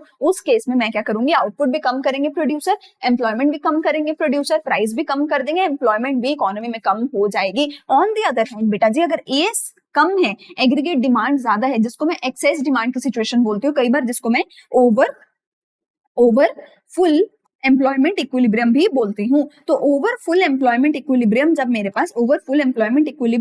पास होता है, यानी कि एडी ज्यादा है, एएस कम है, एक्सेस डिमांड है, तो हम क्या करेंगे बेटा जी, उस केस में ना अपने आउटपुट को सेम रखेंगे। ठीक है, क्यों? क्योंकि मैं पता है क्या बोलती हूँ कि ये जो मेरा इक्विलिब्रियम हो रहा है ना, मैं पता है क्या बोलती हूँ कि ये जो मेरा इक्विलिब्रियम हो रहा है ना, इस केस में मैं अज्यूम कर रही हूँ कि हमारे पास क्या हो रही है, फुल एम्प्लॉयमेंट इक्विलिब्रियम हो रहा है। ये क्या हो रहा है, मेरा फुल एम्प्लॉयमेंट इक्विलिब्रियम हो रहा है कि जितने भी लोगों को मेरी इकोनॉमी में नौकरी चाहिए थी उन सबको नौकरी मिल गई, उन सब ने नौकरी लेकर के सप्लाई करा, प्रोडक्शन करा, और उन सब ने नौकरी लेके जितना भी प्रोडक्शन करा, एग्रीगेट सप्लाई करा, वो सारे का सारा बिक गया, उतना ही डिमांड भी हो गया, तो फुल एम्प्लॉयमेंट इक्विलिब्रियम हो गया, एग्रीगेट सप्लाई एग्रीगेट डिमांड के बराबर भी हो गई, और जितने लोगों को नौकरी चाहिए थी उन सबको नौकरी भी मिल गई। ये फुल एम्प्लॉयमेंट इक्विलिब्रियम हो गया। एक और चीज, जब एएस इक्वल टू एडी होता है, मैं उसको क्या बोलती हूँ, इफेक्टिव डिमांड बोलती हूँ, इफेक्टिव डिमांड प्रिंसिपल या इफेक्टिव डिमांड बोलती हूँ। अगर एएस इक्वल टू एडी होता है, यानी कि जब मेरा इक्विलिब्रियम आ रहा है, फुल एम्प्लॉयमेंट इक्विलिब्रियम आ रहा है, एएस इक्वल टू एडी हो रहा है, मैं उसको इफेक्टिव डिमांड भी बोलती हूँ। इसके आगे एक्सेस डिमांड, डेफिशिएंट डिमांड, अगर एएस ज्यादा है एडी से तो डेफिशिएंट डिमांड, अगर एडी ज्यादा है एएस से तो एक्सेस डिमांड। ठीक है, अब जहां पे एएस बराबर हुआ एडी के, वहां तो हुआ फुल एम्प्लॉयमेंट इक्विलिब्रियम। लेकिन अगर एएस कम है एडी कम है तो क्या होगा? ठीक है, एक केस में हम एएस को नीचे की तरफ शिफ्ट करते हैं, सॉरी एक केस में हम एडी को नीचे की तरफ शिफ्ट करेंगे, एक केस में हम एडी को ऊपर की तरफ शिफ्ट करेंगे। तो देखो हो क्या रहा है, मैं कहती हूँ यहाँ पे ये मेरा है फुल एम्प्लॉयमेंट इक्विलिब्रियम। ठीक है, ये मेरा क्या है, सारे का सारा फुल एम्प्लॉयमेंट इक्विलिब्रियम है, जहां पे जो मेरा एएस है वो एडी के बराबर हो गया एट द पॉइंट ई। लेकिन मैं कहती हूँ एक्चुअल में ये तो देखो, हमने क्या बोला, x एंटे aggregate demand, x एंटे aggregate supply, हमने बोला प्लान्ड है, ये सब एक्चुअल में नहीं है, ये सब तो प्लान्ड है कि हमने प्लान किया है 10,000 यूनिट बिकेंगे, 10,000 यूनिट लोग खरीदेंगे, ये तो प्लान्ड है। अगर मैं कहती हूँ एक्चुअल में जो मेरी एग्रीगेट डिमांड है वो इससे नीचे थी, अगर एक्चुअल एग्रीगेट डिमांड इसके नीचे है, यानी कि एग्रीगेट डिमांड तो कम है, एग्रीगेट सप्लाई ज्यादा है, ठीक है, फुल एम्प्लॉयमेंट से, तो इसके नीचे जहां पर भी एग्रीगेट डिमांड और एग्रीगेट सप्लाई मिलेंगे, यहां पे मैं बोल दूंगी यहां पे बनेगा हमारा इक्विलिब्रियम। लेकिन यहां पे हो रहा था फुल एम्प्लॉयमेंट इक्विलिब्रियम, इसके नीचे क्या बनेगा, under full employment equilibrium, under full employment equilibrium.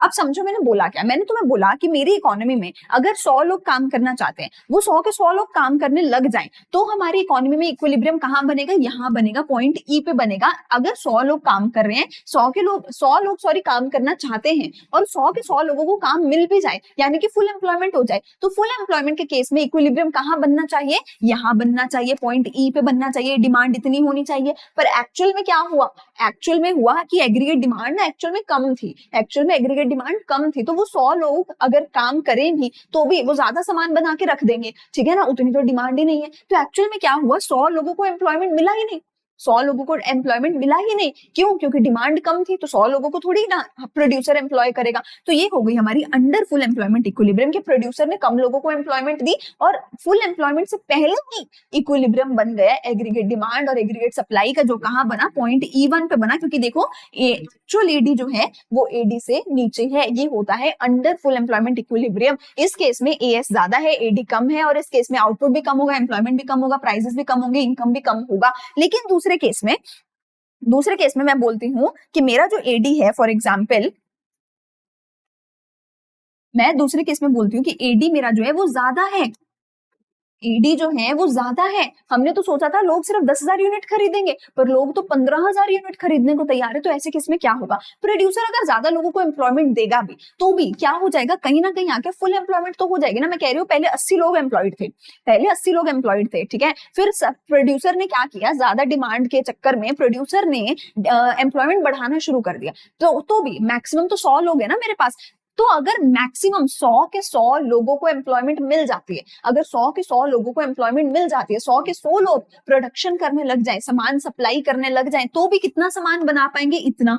तो भी फुल एम्प्लॉयमेंट इक्विलिब्रियम तक आके यहाँ पे पहुंच जाएंगे। क्या इससे ज्यादा प्रोड्यूसर प्रोडक्शन को बढ़ा सकता है, सप्लाई को बढ़ा सकता है? वो नहीं बढ़ा सकता। क्यों? 100 लोग काम करने वाले थे, 100 के 100 लोग तो काम कर रहे हैं मेरी इकोनॉमी में, और तो कोई है ही नहीं काम करने वाला। तो हम और किसी लेबर को ला नहीं सकते, हम और ज्यादा प्रोडक्शन कर नहीं सकते। क्यों? क्योंकि फुल एम्प्लॉयमेंट इक्विलिब्रियम तो बेटा जी पहले ही हो गया, और तो इक्विलिब्रियम लाने के लिए हम लोगों को ला नहीं सकते। तो जब मेरा यहाँ पे देखो AD2 के साथ जब AS मिलेगा, यानी कि यहाँ पे जब यहाँ पे AD2 के साथ AS मिलेगा, तो ये मेरा E1 ये क्या बनेगा, मेरा ओवर फुल एम्प्लॉयमेंट इक्विलिब्रियम, जो कि एक्चुअल में कभी हो नहीं सकता। क्योंकि ओवरफुल कैसे हो जाएगा, 100 लोग हैं जिंदा मेरी इकोनॉमी में, पर काम 200 लोग कर रहे हैं, हो सकता है? नहीं हो सकता ना। 100 लोग हैं तो 100 ही काम करेंगे, 100 काम करेंगे, फुल एम्प्लॉयमेंट इक्विलिब्रियम होगा। उससे ज्यादा आगे तो हम कभी जा ही नहीं सकते, ठीक है। उससे आगे तो हम कभी जा ही नहीं सकते। क्यों नहीं जा सकते? क्योंकि लोग ही कम है। तो ओवर फुल एम्प्लॉयमेंट इक्विलिब्रियम कब होता है, जब एग्रीगेट डिमांड ज्यादा है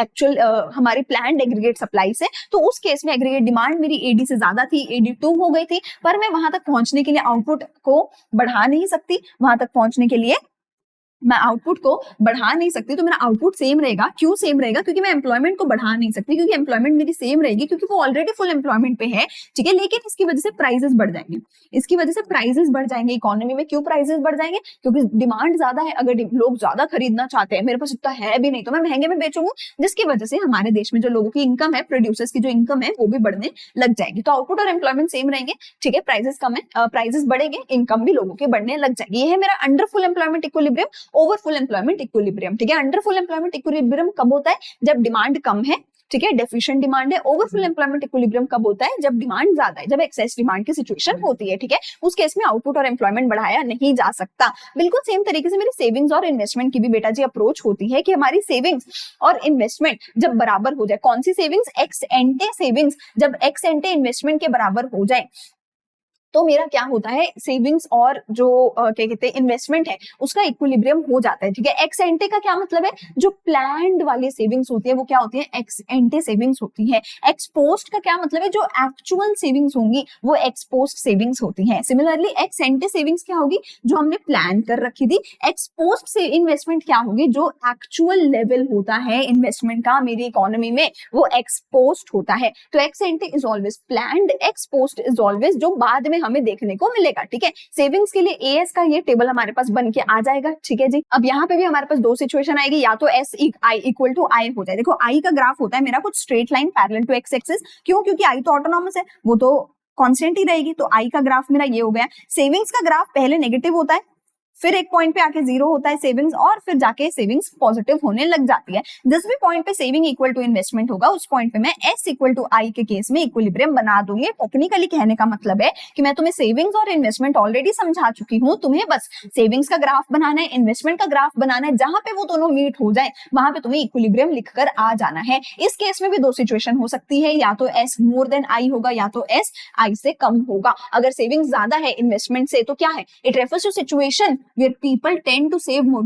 लोग खर्च ज्यादा लोग खर्च कम करना चाहते हैं, सेव ज्यादा करना चाहते हैं, ठीक है। सो it is a situation in which more expenditure falls due to the rise in the savings than the investment। तो हमारे यहाँ पे क्या हो रहा है? सेविंग्स हो रही है, जिसकी वजह से एक्सपेंडिचर गिर रहा है, जिसकी वजह से एक्सपेंडिचर कम होता जा रहा है, कंजम्पशन कम होती जा रही है। तो प्रोड्यूसर के पास जो है अनवांटेड स्टॉक बच जाएगा। यानी कि इससे हमें क्या समझ आया? प्रोड्यूसर के पास अनवांटेड स्टॉक बच रहा है कि एस ग्रेटर देन एडी हो रहा है। दूसरी चीज, when S is less than I, आप ये देखो ना, एस जो है वो लेस देन आई है। एस किस में आता है? सी प्लस एस में आता है, और ये किस में आता है? सी प्लस आई में आता है। अगर मैं दोनों साइड सी को प्लस कर दूं तो ये इक्वेशन बनेगी। सी प्लस एस क्या होता है मेरे पास?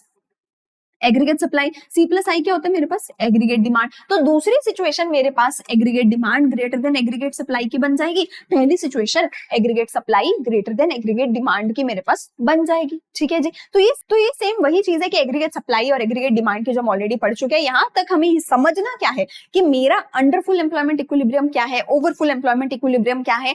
अंडर फुल एम्प्लॉयमेंट इक्विलिब्रियम के केस में आउटपुट, एम्प्लॉयमेंट, प्राइसेस, इनकम सब कुछ बढ़ेगा। ओवर फुल एम्प्लॉयमेंट इक्विलिब्रियम के केस में, जो कि एक्सेस डिमांड का केस भी होता है, उस केस में प्राइसेस तो बढ़ेंगे, इनकम तो बढ़ेगा, पर आउटपुट भी नहीं बढ़ेगा, एम्प्लॉयमेंट भी नहीं बढ़ेगा। आई होप पूरी चीज तुम्हें क्लियर हो गई होगी। ये बात बेटा जी, जो अगला टॉपिक हमारे पास आता है which is another very very very important की कैटेगरी में इस टॉपिक को डाल लेना। आपका कम से कम 4 से 5 नंबर का पेपर सिर्फ इस एक टॉपिक में से आने वाला है। आई कैन गारंटी यू, कोई भी सेट है, चाहे तो उस सेट में वर्किंग ऑफ इन्वेस्टमेंट मल्टीप्लायर आ जाए, वरना आपको न्यूमेरिकल आ जाएगा इन्वेस्टमेंट मल्टीप्लायर का, वरना शॉर्ट में एमसीक्यू में आ जाएगा, 2 नंबर में आ जाएगा, डेफिनेशन आ जाएगी, लेकिन इसके ऊपर से क्वेश्चन आएगा ही आएगा। ठीक है, 4 से 5 नंबर का पेपर यहाँ से आपका डेफिनेटली आने वाला है। इन्वेस्टमेंट मल्टीप्लायर है क्या? देखो, इन्वेस्टमेंट मल्टीप्लायर, इन्वेस्टमेंट आपने करी, कुछ भी आपने कहीं पे कुछ ना कुछ इन्वेस्टमेंट करी। आप इन्वेस्टमेंट क्यों करते हो? ताकि उस इन्वेस्टमेंट से आप प्रॉफिट कमाओ, कुछ एडिशनल इनकम आप जनरेट करो। इन्वेस्टमेंट मल्टीप्लायर मुझे ये बताता है कि मान लो आपने कहीं इन्वेस्टमेंट करी, उस इन्वेस्टमेंट की वजह से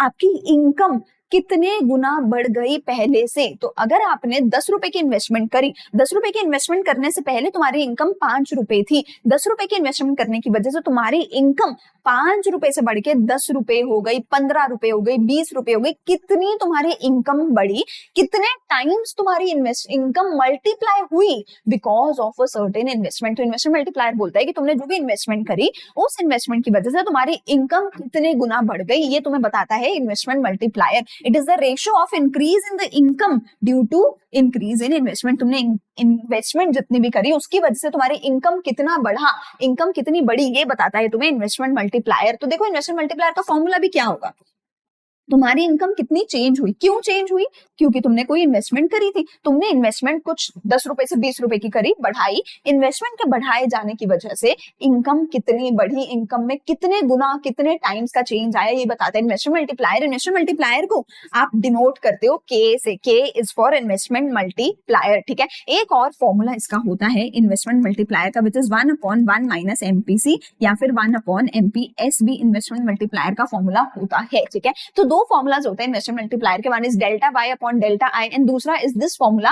एंड बेटा देखो, कितने छोटे फॉर्मूलाज है, कितने छोटे, कोई कॉस टैन थीटा नहीं लगा रहे, बहुत सिंपल फॉर्मूला है। ये दोनों फॉर्मूलाज याद कर लो, पेपर में इन दोनों फॉर्मूलाज का यूज करके एक क्वेश्चन तुम्हें डेफिनेटली सॉल्व करने को आने वाला है। ठीक है, 4 नंबर तक का क्वेश्चन यहाँ से बनता है। तो इन्वेस्टमेंट मल्टीप्लायर के 2 फॉर्मूलाज हमारे पास बनते हैं। ठीक है जी, तो इन्वेस्टमेंट मल्टीप्लायर के लिए मैंने तुम्हें क्या बोला, देखो कि एक तो delta Y upon delta I, जो कि तुम यहाँ पे देख सकते हो, K is multiplier, change in national income मेरा डेल्टा वाई है, चेंज इन इन्वेस्टमेंट मेरा डेल्टा आई है। ठीक है, अब अगर मैं इसका एमपीसी के साथ पूछूं तो इसका एमपीसी के साथ क्या रिश्ता होता है, 1/1 माइनस एमपीसी, इसका जो है एमपीसी के साथ रिश्ता होता है। ठीक है, इससे हमें क्या समझ आता है, higher MPC means people are consuming a large proportion of their income, the value of MPC will be more. ठीक है, lower MPC means people are consuming a small proportion of the income, the value of MPC will be less. देखो हमने क्या बोला, अगर लोग ज्यादा खर्चा कर रहे हैं एमपीसी ज्यादा होगा, अगर लोग कम खर्चा कर रहे हैं तो एमपीसी कम होगा। समझ आ रही है चीज? अगर आपने कुछ इन्वेस्टमेंट करी, उस इन्वेस्टमेंट की वजह से क्या होगा, आपके कुछ ना कुछ इनकम बढ़ेगी। ठीक है, उस इन्वेस्टमेंट की वजह से इनकम बढ़ेगी। अब ये जो इनकम होगी, ये इनकम या तो कंज्यूम होगी या तो सेव होगी, ये इनकम या तो कंज्यूम होगी या तो सेव होगी। ठीक है, मैं कहती हूँ लोग खर्चा ज्यादा कर रहे हैं, कंजम्पशन ज्यादा कर रहे हैं, यानी कि एमपीसी बहुत ज्यादा है, यानी कि एमपीसी बहुत ज्यादा है। अगर एमपीसी ज्यादा है, लोग खर्चा ज्यादा कर रहे हैं, किसी ने कुछ भी खर्चा किया, वो किसी दूसरे की इनकम बन जाएगी, वो किसी दूसरे की इनकम बन जाएगी, तो लोग ज्यादा खर्चा करेंगे तो किसी दूसरे की ज्यादा इनकम बढ़ेगी। तो अगर एमपीसी ज्यादा होगा, इन्वेस्टमेंट मल्टीप्लायर ज्यादा होगा। क्यों ज्यादा होगा? क्योंकि ज्यादा खर्चा करेंगे अगर हम, तो ज्यादा इनकम मिलेगी किसी दूसरे इंसान को, तो इनकम ज्यादा बढ़ेगी, तो इन्वेस्टमेंट मल्टीप्लायर की वैल्यू ज्यादा होगी। एक वेरी इंपॉर्टेंट पॉइंट बता रही हूँ, वेरी इंपॉर्टेंट, लिख के याद कर लेना कि इन्वेस्टमेंट मल्टीप्लायर का, यानी कि जिसको मैं सिंपली के भी बोल सकती हूँ, के का और एमपीसी का एक डायरेक्ट रिलेशन होता है। एमपीसी अगर ज्यादा होगा तो इन्वेस्टमेंट मल्टीप्लायर भी ज्यादा होगा, लेकिन के का और एमपीएस का एक इनवर्स रिलेशन होता है। अगर एमपीएस ज्यादा होगा तो इन्वेस्टमेंट मल्टीप्लायर कम होगा, और अगर एमपीएस कम होगा तो इन्वेस्टमेंट मल्टीप्लायर ज्यादा होगा। इसके ऊपर काफी बार हमें प्रीवियस ईयर में पेपर में क्वेश्चन देखने को मिला है कि इन्वेस्टमेंट मल्टीप्लायर का एमपीएस के साथ इनवर्स रिलेशन है, जिसका मतलब क्या हुआ, एमपीएस अगर ज्यादा होगा, लोग सेव ज्यादा करेंगे, लोग खर्चा नहीं करेंगे, तो लोगों की इनकम भी कम बढ़ेगी ना। ऑब्वियसली बात है ना, मैंने 10 रुपए का खर्चा किया तो वो 10 रुपए किसी दूसरे की इनकम है। मैंने 20 रुपए का खर्चा किया तो किसी दूसरे की 20 रुपए की इनकम होगी। अगर मैं खर्चा करूंगी ही नहीं, सेविंग्स करूंगी, किसी दूसरे की इनकम बढ़ेगी नहीं, तो इनकम नहीं बढ़ेगी तो इन्वेस्टमेंट मल्टीप्लायर भी कम होगा। समझ रहे हो? तो अगर खर्चा ज्यादा, एमपीसी ज्यादा, इन्वेस्टमेंट मल्टीप्लायर ज्यादा, डायरेक्ट रिलेशन सेविंग ज्यादा, एमपीएस ज्यादा तो इन्वेस्टमेंट मल्टीप्लायर कम, सेविंग्स कम, इन्वेस्टमेंट मल्टीप्लायर ज्यादा, तो इनवर्स रिलेशन, डायरेक्ट रिलेशन, ये तुम प्लीज याद रख लेना। अगली चीज मेरे पास आती है वर्किंग ऑफ इन्वेस्टमेंट मल्टीप्लायर, जिसमें तुम एज इट इज बेटा ये टेबल बनाकर आने वाले हो। तुम इस टेबल में क्या बताओगे? सबसे पहले राउंड 1 2 3, ठीक है, और फिर टोटल। राउंड में तुम बता रहे हो कि शुरू में, इनिशियली शुरू में क्या हुआ, 1000 रुपए का इन्वेस्टमेंट किया गया, तो इन्वेस्टमेंट में कितने से चेंज आया? सिर्फ 1000 रुपए से चेंज आया। जो भी मैंने इन्वेस्टमेंट करी, फॉर एग्जाम्पल ये देखो, मैंने इन्वेस्टमेंट के तौर पे मैंने क्या किया, एक ये स्क्रीन खरीदी, एक कैमरा खरीदा, एक लैपटॉप खरीदा, ठीक है। मैंने फॉर एग्जाम्पल 2 लाख रुपए की इन्वेस्टमेंट करी। अरे मेरे लिए इन्वेस्टमेंट है वो 2 लाख रुपए, जिस कंपनी से मैंने खरीदा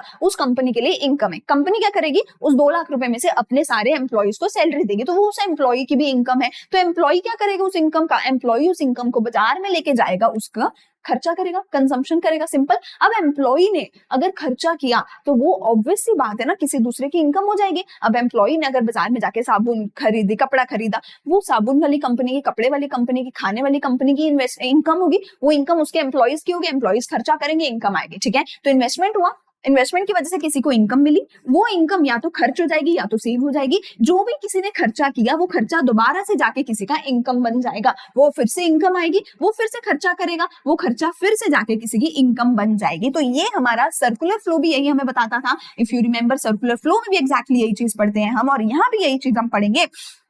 पहले इन्वेस्टमेंट हुई, वो इन्वेस्टमेंट किसी की इनकम बनी, वो इनकम में से हमने कुछ खर्चा किया, जितना खर्चा किया वो फिर से किसी की इनकम बनी, वो इनकम फिर से खर्च हुई, फिर से इनकम बनी, फिर से खर्च हुई, फिर से इनकम बनी, फिर से खर्च हुई, फिर से इनकम बनी। लेकिन ये कहीं ना कहीं जाके खत्म तो होगा। खत्म क्यों होगा? क्योंकि इनकम ज्यादा तेजी से बढ़ती है या ज्यादा तेजी से कम होती है एज कंपेयर टू कंजम्पशन। क्यों? क्योंकि जो कंजम्पशन हम कर रहे हैं वो इनकम में से कर रहे हैं, पर इनकम में से एक हिस्सा सेविंग्स में भी जा रहा है। तो अगर इनकम 1000 रुपए की हुई भैया जी, कंजम्पशन तो सिर्फ 800 की हुई, 200 रुपए के तो सेव होते चले गए। तो धीरे धीरे धीरे धीरे धीरे धीरे ये जो इन्वेस्टमेंट है ये कहीं ना कहीं सेव भी हो रही है। थोड़ा सा मेरे घर सेव हुआ, थोड़ा किसी और के घर, थोड़ा किसी और के घर, तो धीरे धीरे ये जो मैंने 1000 रुपए टोटल शुरू में इन्वेस्ट करे थे ये सेव होने लग जाएंगे, लोगों के पास जाके सेव होने लग जाएंगे। ये सेविंग्स जब टोटल 1000 रुपए के बराबर हो गई, ये इन्वेस्टमेंट मल्टीप्लायर रुक जाएगा। मनी मल्टीप्लायर में भी सेम था, पहले बैंक के पास डिपॉजिट आया, बैंक ने उसको लोन दिया, लोन में से फिर से किसी की इनकम हुई, फिर से लोन दिया, फिर से बैंक में आया, फिर से लोन दिया,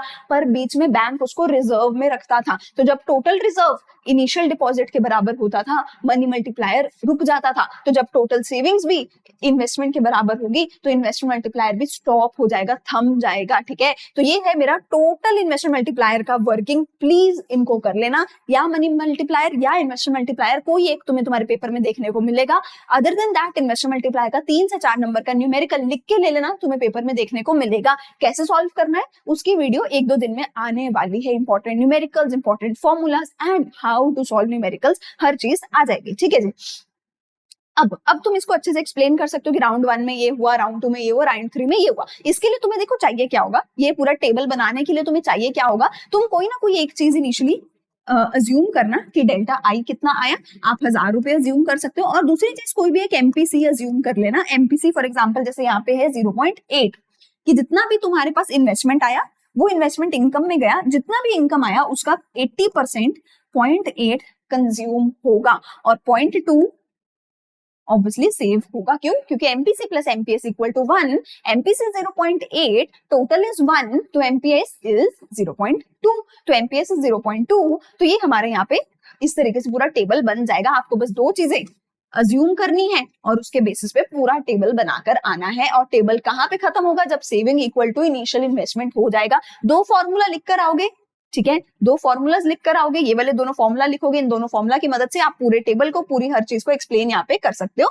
या आप बता सकते हो राउंड 1 में ऐसा हुआ, राउंड 2 में ये हुआ, और यहाँ पे अब आप वैल्यू निकालोगे। देखो मैंने क्या बोला, k is equals to delta Y upon delta I, और k is equals to 1/1 minus MPC, या k इज इक्वल्स टू 1/एमपीएस। ठीक है, अब मैं निकालती हूँ k की वैल्यू। मेरे पास डेल्टा आई कितना था, मैंने ऊपर बोला 1000 रुपए। ठीक है, तो अब देखो k is equals to 1/1 minus MPC, MPC कितना था 0.8 था, तो 1/0.8 1 माइनस 0.8 यानी कि 0.2 हो गया। ठीक है, तो ये मेरे पास कितना बन गया, देखो ये ऊपर चला गया डेसिमल, तो ये हो गया 5, तो k हो गया 5। ठीक है, तो मुझे समझ आया कि इन्वेस्टमेंट मल्टीप्लायर की वैल्यू है 5। अब मैं इसको यहाँ पे पुट करूंगी। ठीक है, तो 5 is equal to delta Y upon delta I कितना है 1000, तो डेल्टा वाई कितना आ गया 5 इंटू 1000, 5,000। ठीक है, समझ क्या आया, इन्वेस्टमेंट 1000 रुपए से बड़ी थी, 5 गुना इन्वेस्टमेंट मल्टीप्लाई हो गई, और डेल्टा वाई इनकम में चेंज कितना आ गया, 5000 का चेंज आ गया। तो इन्वेस्टमेंट मल्टीप्लायर क्या बताता है कि जितना भी इन्वेस्टमेंट हुआ वो कितने गुना मल्टीप्लाई होके इनकम जनरेट कर रही है, डेल्टा वाई कितने गुना हो रहा है। तो डेल्टा वाई 5000 है, यानी कि 5 टाइम्स इन्वेस्टमेंट मल्टीप्लाई हो रही है। दो फॉर्मूलाज है बेटा, इन दोनों फॉर्मूलाज की मदद से तुम्हारा न्यूमेरिकल निकलेगा, अकेले नहीं निकलेगा। ये वही सेम चीज है, एक्सप्लेन यहाँ पे करी गई है। ठीक है, अगली चीज मेरे पास आती है, थोड़ी सी थ्योरी है, types of employment. Types of employment में क्या क्या है, फुल एम्प्लॉयमेंट है, वॉलंटरी अनएम्प्लॉयमेंट है। ठीक है, फुल एम्प्लॉयमेंट मतलब एक ऐसी कंडीशन जहां पे हमारे पास इनवॉलंटरी अनएम्प्लॉयमेंट एग्जिस्ट नहीं करती। फुल एम्प्लॉयमेंट एक ऐसी सिचुएशन है कि जिसको भी काम करना है, जो भी काम करना चाहता है, एग्जिस्टिंग वेज रेट पे उनको काम मिल गया है, उनको काम करने में कोई दिक्कत नहीं है। कोई भी अगर एग्जिस्टिंग वेज रेट पे काम करना चाहता है और वो काम करने के लिए एबल है, उसको उसका काम मिल गया है विदाउट एनी डिफिकल्टी। तो अगर ऐसा कोई भी इंसान नहीं है जिसको, जो काम ढूंढ तो रहा है पर काम मिल नहीं रहा, अगर ऐसा कोई इंसान है ही नहीं, जितने भी लोग काम ढूंढ रहे हैं उनको काम मिल गया, तो ऐसे सिचुएशन को मैं फुल एम्प्लॉयमेंट इक्विलिब्रियम की सिचुएशन बोलती हूँ। ठीक है, कि there is no one who is unemployed. ठीक है, there ordinarily the term full employment refers to situation in which no one is unemployed, no one is unemployed। ठीक है, अच्छा, under full employment there can be two types of unemployment, दो तरीके की unemployment है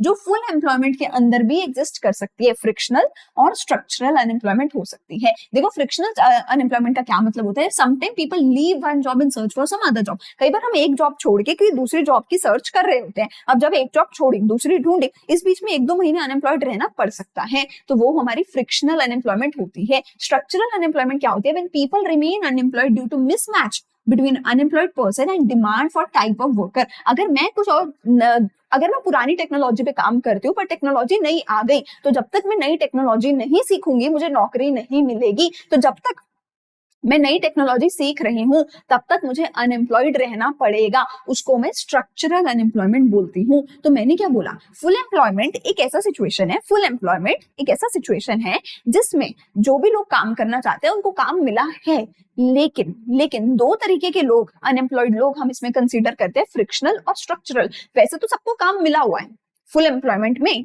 लेकिन कुछ लोग जो एक जॉब छोड़ के दूसरी ढूंढ रहे हैं, उनको अभी काम नहीं मिला, मैं उनको कंसीडर नहीं कर रही हूँ। ठीक है, एंड सिमिलरली कुछ लोग जो अभी नया कोई स्किल सीख रहे हैं ताकि पुरानी टेक्नोलॉजी से नई टेक्नोलॉजी में अपग्रेड हो, इस बीच में अगर वो अनएम्प्लॉयड है तो मैं उनको भी यहाँ पे इंक्लूड कर रही हूँ कि भैया कोई बात नहीं, तुम तो हो, पर मैं कह रही हूँ फिर भी कि फुल एम्प्लॉयमेंट है, कोई बात नहीं। ठीक है, वॉलंटरी अनएम्प्लॉयमेंट क्या होती है, ऐसे लोग जो अपनी मर्जी से काम नहीं करना चाहते, जैसे कि छोटे बच्चे, जैसे कि वो बच्चे जो पढ़ाई कर रहे हैं, जैसे कि हाउस वाइफ, जैसे कि ओल्ड एज लोग, जैसे कि बीमार लोग। ठीक है, वो लोग काम करना ही नहीं चाहते या काम करने के कैपेबल नहीं है। ठीक है, voluntary unemployment refers to situation in which individual willingly choose not to work. लोग अपनी मर्जी से कहते हैं कि मुझे तो काम नहीं करना, मैं तो खुश हूं, मैं तो काम ढूंढ ही नहीं रहा। अब एक चीज सोचो, अगर कोई ऐसा इंसान है जो काम ढूंढ ही नहीं रहा, वो कह रहा है मैं तो खुश हूं, मुझे तो काम चाहे मिल भी रहा है पर मुझे करना ही नहीं, मैं तो खुश हूं अपने घर पे बैठ के, आप उसको अनएम्प्लॉयड कैसे बोलोगे जब वो काम ढूंढ ही नहीं रहा। आप ये थोड़ी कहोगे अरे इसके पास तो नौकरी नहीं, अनएम्प्लॉयड है, अरे वो काम ढूंढ ही नहीं रहा, वो तो ऐश करना चाहता है, मजे करना चाहता है। तो वॉलंटरी अनएम्प्लॉयमेंट होती है, वो भी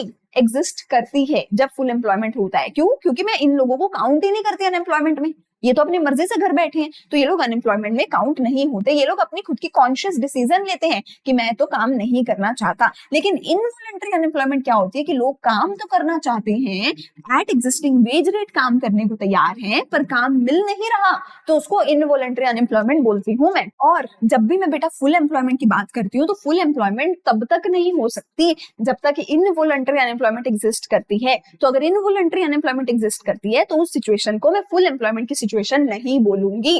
ठीक है, अगली चीज आती है underemployment. Underemployment equilibrium refers to a situation where equilibrium is attained, that is AD is equal to AS below full employment level। इसके बारे में हम थोड़ा सा आगे बात करेंगे, अगला टॉपिक हमारा यही है, under employment, over employment and full employment, इसी की बात हम करेंगे। ठीक है, अभी तक हमें क्या समझ आया है कि फुल एम्प्लॉयमेंट एक ऐसा सिचुएशन है जहां पे जितने भी लोग काम करना चाहते हैं उनको काम मिल चुका है। इसमें मैं फ्रिक्शनल और स्ट्रक्चरल अनएम्प्लॉयमेंट को कंसीडर नहीं करती, वॉलंटरी अनएम्प्लॉयमेंट को कंसीडर नहीं करती। किसको कंसीडर करती हूँ? इनवॉलंटरी अनएम्प्लॉयमेंट को कंसीडर करती हूँ कि अगर वो सारे लोग जो काम करना चाहते हैं उनको काम मिल गया तो फुल एम्प्लॉयमेंट है। अगर कोई काम करना चाहता है पर काम नहीं मिला तो इनवॉलंटरी अनएम्प्लॉयमेंट है। तो जब तक इनवॉलंटरी अनएम्प्लॉयमेंट एग्जिस्ट करेगी, फुल एम्प्लॉयमेंट इक्विलिब्रियम हो नहीं सकता।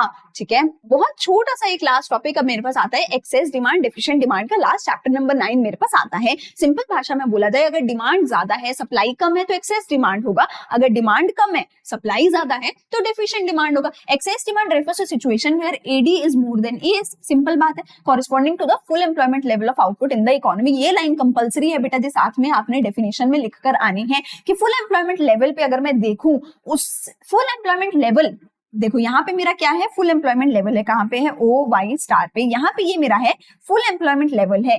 फुल एम्प्लॉयमेंट लेवल पे ये एडी होना चाहिए था, ये एडी होना चाहिए था, पर एक्चुअल वाला जो एडी है, यानी कि एक्सपोस्ट वाला एग्रीगेट डिमांड जो है मेरा, एक्चुअल वाला तो मेरा यहाँ पे है, तो यानी कि फुल एम्प्लॉयमेंट से भी ज्यादा एडी है, तो AD1 ऊपर है। तो इन दोनों के बीच का जो गैप है उसको मैंने नाम दिया इन्फ्लेशनरी गैप। क्यों? क्योंकि मैंने क्या बोला, जब भी तुम्हारा ओवर फुल एम्प्लॉयमेंट होगा, जब भी तुम्हारा ओवर फुल एम्प्लॉयमेंट इक्विलिब्रियम होगा, उस केस में फुल एम्प्लॉयमेंट पहले ही हो गए, तो प्रोड्यूसर कहता भाई मेरे पास और लोग ही नहीं है जिनसे मैं सामान बनवाऊं, तो मैं आउटपुट नहीं बढ़ा सकता, एम्प्लॉयमेंट नहीं बढ़ा सकता, पर रेट तो बढ़ा सकता हूँ ना अपने। मेरे पास 10 ही चीजें हैं बेचने के लिए, 20 लोग खरीदने को तैयार है, मैं बोलूंगी जो 10 लोग सबसे ज्यादा रेट देंगे मैं तो उन्हीं को सामान बेचूंगी। तो मैंने क्या किया, रेट बढ़ा दिए, प्राइसेस बढ़ गए। प्राइसेस बढ़ने की वजह से इकोनॉमी में इन्फ्लेशनरी गैप हो गया। तो जब भी एक्सेस डिमांड होता है, इन्फ्लेशनरी गैप होता है, which is the difference between full employment equilibrium and over full employment equilibrium. AD0 और AD1 के बीच का जो गैप है वो क्या है, इन्फ्लेशनरी गैप है। ठीक है, showing excess of current AD over AS at the full employment level of equilibrium. हमारा AD क्या है, हमारा AD तो ये है, पर फुल एम्प्लॉयमेंट इक्विलिब्रियम पे AS कितना है, फुल एम्प्लॉयमेंट इक्विलिब्रियम पे AS कितना है, इतना है। तो जो AD है वो AS से ज्यादा है, इसीलिए इन्फ्लेशनरी गैप हो रहा है, इसीलिए एक्सेस डिमांड हो रहा है। रीजन क्या है एक्सेस डिमांड का, लोग जो है खर्चा ज्यादा करना चाहते हैं, MPC ज्यादा है। ठीक है, प्राइवेट इन्वेस्टमेंट डिमांड बढ़ गई। अगर हमारा जो RBI है, अगर RBI कुछ ऐसा करे जिससे बहुत सस्ते रेट में लोन मिलने लग जाए, लोग लोन ले लेके इन्वेस्टमेंट करने लग जाएंगे, जिसकी वजह से डिमांड बढ़ेगी। ठीक है, सरकार ने अपना खर्चा बढ़ा दिया, एक्सपोर्ट ज्यादा बढ़ गए, मनी सप्लाई बढ़ गई, लोगों की इनकम बढ़ गई, कुछ भी ऐसी चीजें हो गई तो डिमांड ज्यादा बढ़ जाएगी। डिमांड ज्यादा बढ़ने पे इन्फ्लेशन हो जाएगी, इन्फ्लेशन की वजह से डिमांड गिर जाएगी, और डिमांड गिर के वापस से फुल एम्प्लॉयमेंट इक्विलिब्रियम लेवल पे आ जाएगी और मेरा फुल एम्प्लॉयमेंट इक्विलिब्रियम हो जाएगा। ठीक है, impact of excess demand on price, output and employment. Output, price और एम्प्लॉयमेंट पे क्या फर्क होगा, तो जैसे मैंने बोला प्राइस बढ़ेगा, इन्फ्लेशन होगा, पर आउटपुट पे कोई भी इफेक्ट नहीं होगा, क्योंकि फुल एम्प्लॉयमेंट पहले ही है, कोई और आइडल कैपेसिटी है नहीं, तो आउटपुट तो बेटा जी मेरा सेम रहेगा, आउटपुट में कोई चेंज आएगा नहीं, और एम्प्लॉयमेंट भी सेम रहेगी, एम्प्लॉयमेंट में भी कोई चेंज आएगा नहीं। ठीक है, चलो अगली चीज मेरे पास आती है डेफिशिएंट डिमांड। डेफिशिएंट डिमांड क्या है मेरा, जब डिमांड कम है, डिमांड कम है as compared to supply, as compared to हमारी जो एग्रीगेट सप्लाई होनी चाहिए at full employment level of equilibrium. तो डेफिशिएंट डिमांड क्या है, when in an economy AD falls short of AS at full employment level, the demand is said to be a deficient demand. ठीक है, तो जब मेरी AD जो है वो कम रह गई तो डेफिशिएंट डिमांड की सिचुएशन हो जाएगी। तो अगर मेरा full employment level of equilibrium कहाँ पे है, ये AS है, ठीक है, ये AD है, तो अगर मेरा full employment level of equilibrium यहां पे है, ये क्या है, फुल एम्प्लॉयमेंट इक्विलिब्रियम, इस केस में ठीक है, this is my AD0, this is AS, ये AS है, ठीक है। तो इस केस में मेरा एग्रीगेट सप्लाई यहाँ पे है, लेकिन एक्चुअल एग्रीगेट डिमांड मेरी यहाँ पे है। आप देख रहे हो, एग्रीगेट सप्लाई तो ऊपर है पर एग्रीगेट डिमांड नीचे है, तो इन दोनों के बीच का जो गैप है उसको मैं यहाँ पे क्या नाम दूंगी, उसको मैं यहाँ पे नाम दे रही हूँ डिफ्लेशनरी गैप, उसको मैं यहाँ पे नाम दे रही हूँ डिफ्लेशनरी गैप। इस केस में हमारा फुल एम्प्लॉयमेंट इक्विलिब्रियम ऊपर है और जो इक्विलिब्रियम नीचे बन रहा है, देखो नीचे वाले AD का AS के साथ जो इक्विलिब्रियम बन रहा है उसको मैं नाम क्या देती हूँ, अंडर फुल एम्प्लॉयमेंट इक्विलिब्रियम। उस केस में मैं नाम क्या देती हूँ, अंडर फुल एम्प्लॉयमेंट इक्विलिब्रियम, ठीक है। तो ये मेरा AS हो गया, ये AD जो प्लान्ड वाला है, ये AD एक्चुअल वाला है, तो एक्चुअल AD नीचे रह गया, AS ऊपर चला गया, तो AS और AD के बीच का जो गैप है, AS कौन सा, फुल एम्प्लॉयमेंट इक्विलिब्रियम वाला, AD कौन सा, जो एक्चुअल में है, इन दोनों के बीच का जो गैप है मैंने उसको नाम क्या दिया, डिफ्लेशनरी गैप दिया। और जहां पे AS और AD मीट हो रहे हैं, अब एक्चुअल AD के साथ जहां पे AS मीट हो रहा है वहां पे क्या बनेगा, अंडर फुल एम्प्लॉयमेंट इक्विलिब्रियम बनेगा, क्योंकि फुल एम्प्लॉयमेंट के लिए तो AD ज्यादा होनी चाहिए थी पर AD तो कम है, तो अंडर फुल एम्प्लॉयमेंट इक्विलिब्रियम बनेगा।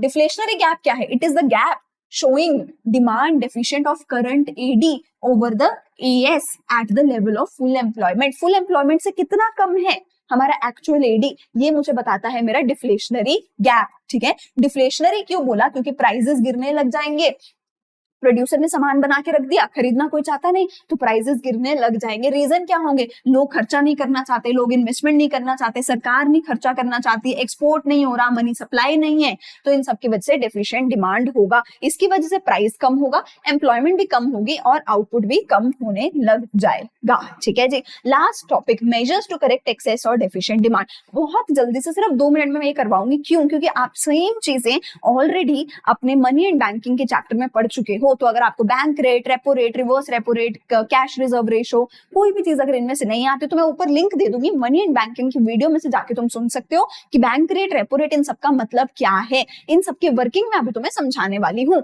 तो करेक्ट करने के लिए एक्सेस या डेफिशिएंट डिमांड को 2 तरीके, या तो सरकार करेगी या तो RBI करेगी। अगर सरकार करेक्ट करेगी हमारे एक्सेस या डेफिशिएंट डिमांड को, तो सरकार क्या करने वाली है ये बताती हूँ। सरकार क्या करेगी, फिस्कल पॉलिसी लेकर आएगी। कौन लेकर आएगी, हमारे देश की सरकार क्या लेकर आएगी, फिस्कल पॉलिसी लेकर के आएगी, ठीक है। फिस्कल पॉलिसी के अंडर सरकार टैक्सेस को चेंज करेगी, या तो टैक्स बढ़ाएगी या तो टैक्स कम करेगी, ठीक है।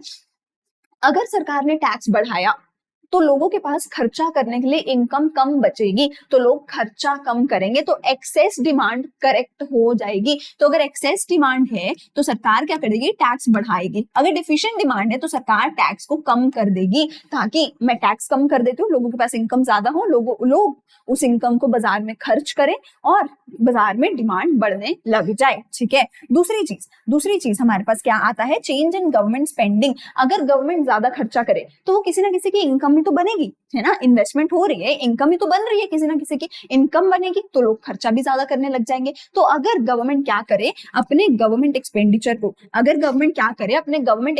को बढ़ाएगी, अगर गवर्नमेंट अपने गवर्नमेंट एक्सपेंडिचर को बढ़ाएगी तो क्या होगा, वो गवर्नमेंट ने खर्चा किया, वो किसी ना किसी की इनकम बनी, तो उसको बाजार में जाके वो इनकम खर्च हुई, कंजम्पशन हुई, डिमांड ज्यादा हुई। तो अगर डेफिशिएंट डिमांड को करेक्ट करना है तो गवर्नमेंट अपने खर्चे ज्यादा करेगी, अगर एक्सेस डिमांड को करेक्ट करना है गवर्नमेंट अपने खर्चे कम करेगी। गवर्नमेंट खर्चा ही नहीं कर रही, वो किसी की इनकम ही नहीं बन रही, इनकम नहीं जनरेट हो रही, तो लोग डिमांड नहीं करेंगे, कंजम्पशन नहीं करेंगे, एक्सेस डिमांड करेक्ट हो जाएगी, ठीक है जी।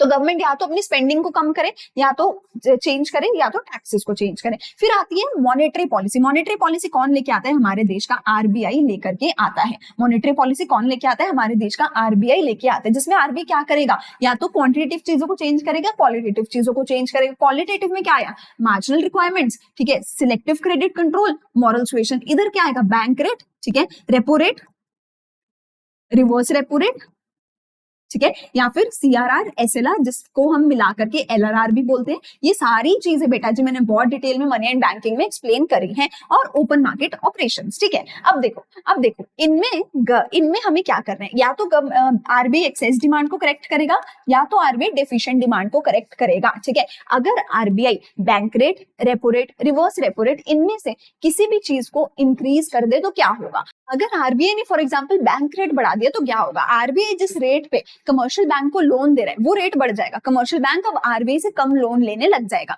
कमर्शियल बैंक भी जिस रेट पे पब्लिक को लोन दे रहा है वो रेट बढ़ाएगा। पब्लिक बोलेगी अरे तौबा तौबा इतना महंगा लोन हो गया, मैं तो लोन नहीं लूंगी, तो पब्लिक लोन नहीं लेगी। पब्लिक लोन नहीं लेगी तो इन्वेस्टमेंट नहीं करेगी, डिमांड नहीं करेगी, खर्चा नहीं करेगी। तो अगर बैंक रेट बढ़ गया, पब्लिक के पास लोन कम मिलेगा, पब्लिक के पास मनी सप्लाई कम हो जाएगी, पब्लिक खर्चा कम करेगी, तो हमारी एक्सेस डिमांड की प्रॉब्लम सॉल्व हो जाएगी। ठीक है, सिमिलरली अगर RBI bank repo, reverse repo, CRR, SLR, LRR, margin requirements, in fact किसी भी चीज को अगर आरबीआई इंक्रीज करेगा, अगर इनमें से कोई भी चीज, repo rate, reverse repo rate, bank rate, कोई भी चीज अगर इनमें से इंक्रीज हो जाएगी तो एक्सेस डिमांड करेक्ट हो जाएगी, और अगर इनमें से कोई भी चीज डिक्रीज हो जाएगी तो डेफिशिएंट डिमांड करेक्ट हो जाएगी। ठीक है, कौन सी चीज? Bank rate, repo rate, reverse repo rate, LRR, CRR, SLR और मार्जिन रिक्वायरमेंट्स, अगर इनमें से कोई भी चीज बढ़ेगी एक्सेस डिमांड करेक्ट हो जाएगी, इनमें से कोई भी चीज अगर कम हो जाएगी तो डेफिशिएंट डिमांड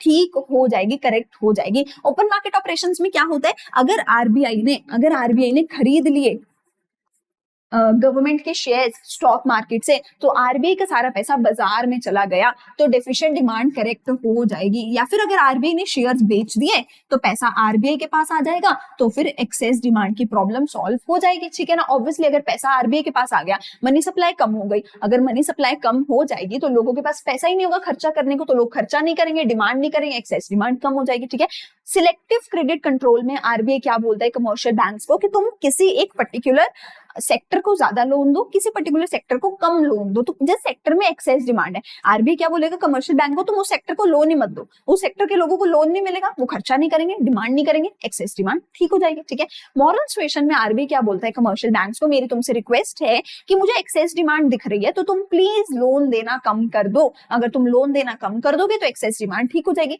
यहाँ आरबीआई कोई भी रेट चेंज नहीं कर रहा, आरबीआई बस रिक्वेस्ट कर रहा है कमर्शियल बैंक्स को कि मुझे ना दिख रहा है कि एक्सेस डिमांड हो रही है तो तुम लोन देना कम कर दो, तो लोग एक्सेस डिमांड करेंगे नहीं, बस आरबीआई रिक्वेस्ट कर रहा है। कमर्शियल बैंक की मर्जी है, वो लोन देना कम करे ज्यादा करे, रिक्वेस्ट को माने या ना माने, वो कमर्शियल बैंक की मर्जी है। कमर्शियल बैंक अपनी मर्जी से जो चाहे वो कर सकता है। ठीक है, इस टॉपिक को बहुत डिटेल में मनी एंड बैंकिंग में मैंने समझाया है, वीडियो का लिंक मैं ऊपर दे दूंगी, डिस्क्रिप्शन में दे दूंगी, उसमें इन सभी को मैंने डिटेल में समझाया है। अभी के लिए तुम्हें बस इतना याद रखना है, ये सारी चीजें अगर बढ़ गई तो एक्सेस डिमांड ठीक हो जाएगी, ये सारी चीजें अगर कम हो गई तो डेफिशिएंट डिमांड ठीक हो जाएगी। अगर ओपन मार्केट ऑपरेशन में शेयर बेच दिए एक्सेस डिमांड ठीक हो जाएगी, शेयर खरीद लिए तो डेफिशिएंट डिमांड ठीक हो जाएगी। ठीक है जी, ये सारी चीजें आप यहाँ से पढ़ सकते हो, मैं इसका जो है लिंक जो है डिस्क्रिप्शन में दे दूंगी टेलीग्राम का, उस पे चैनल उस पे ये जो पीडीएफ है आपको मिल जाएगा, पूरे के पूरे तीनों चैप्टर्स का जो माइंड मैप है वो आप यहाँ पे देख सकते हो। इस माइंड मैप में सब कुछ इन तीनों चैप्टर्स का मैंने बताया हुआ है, सब कुछ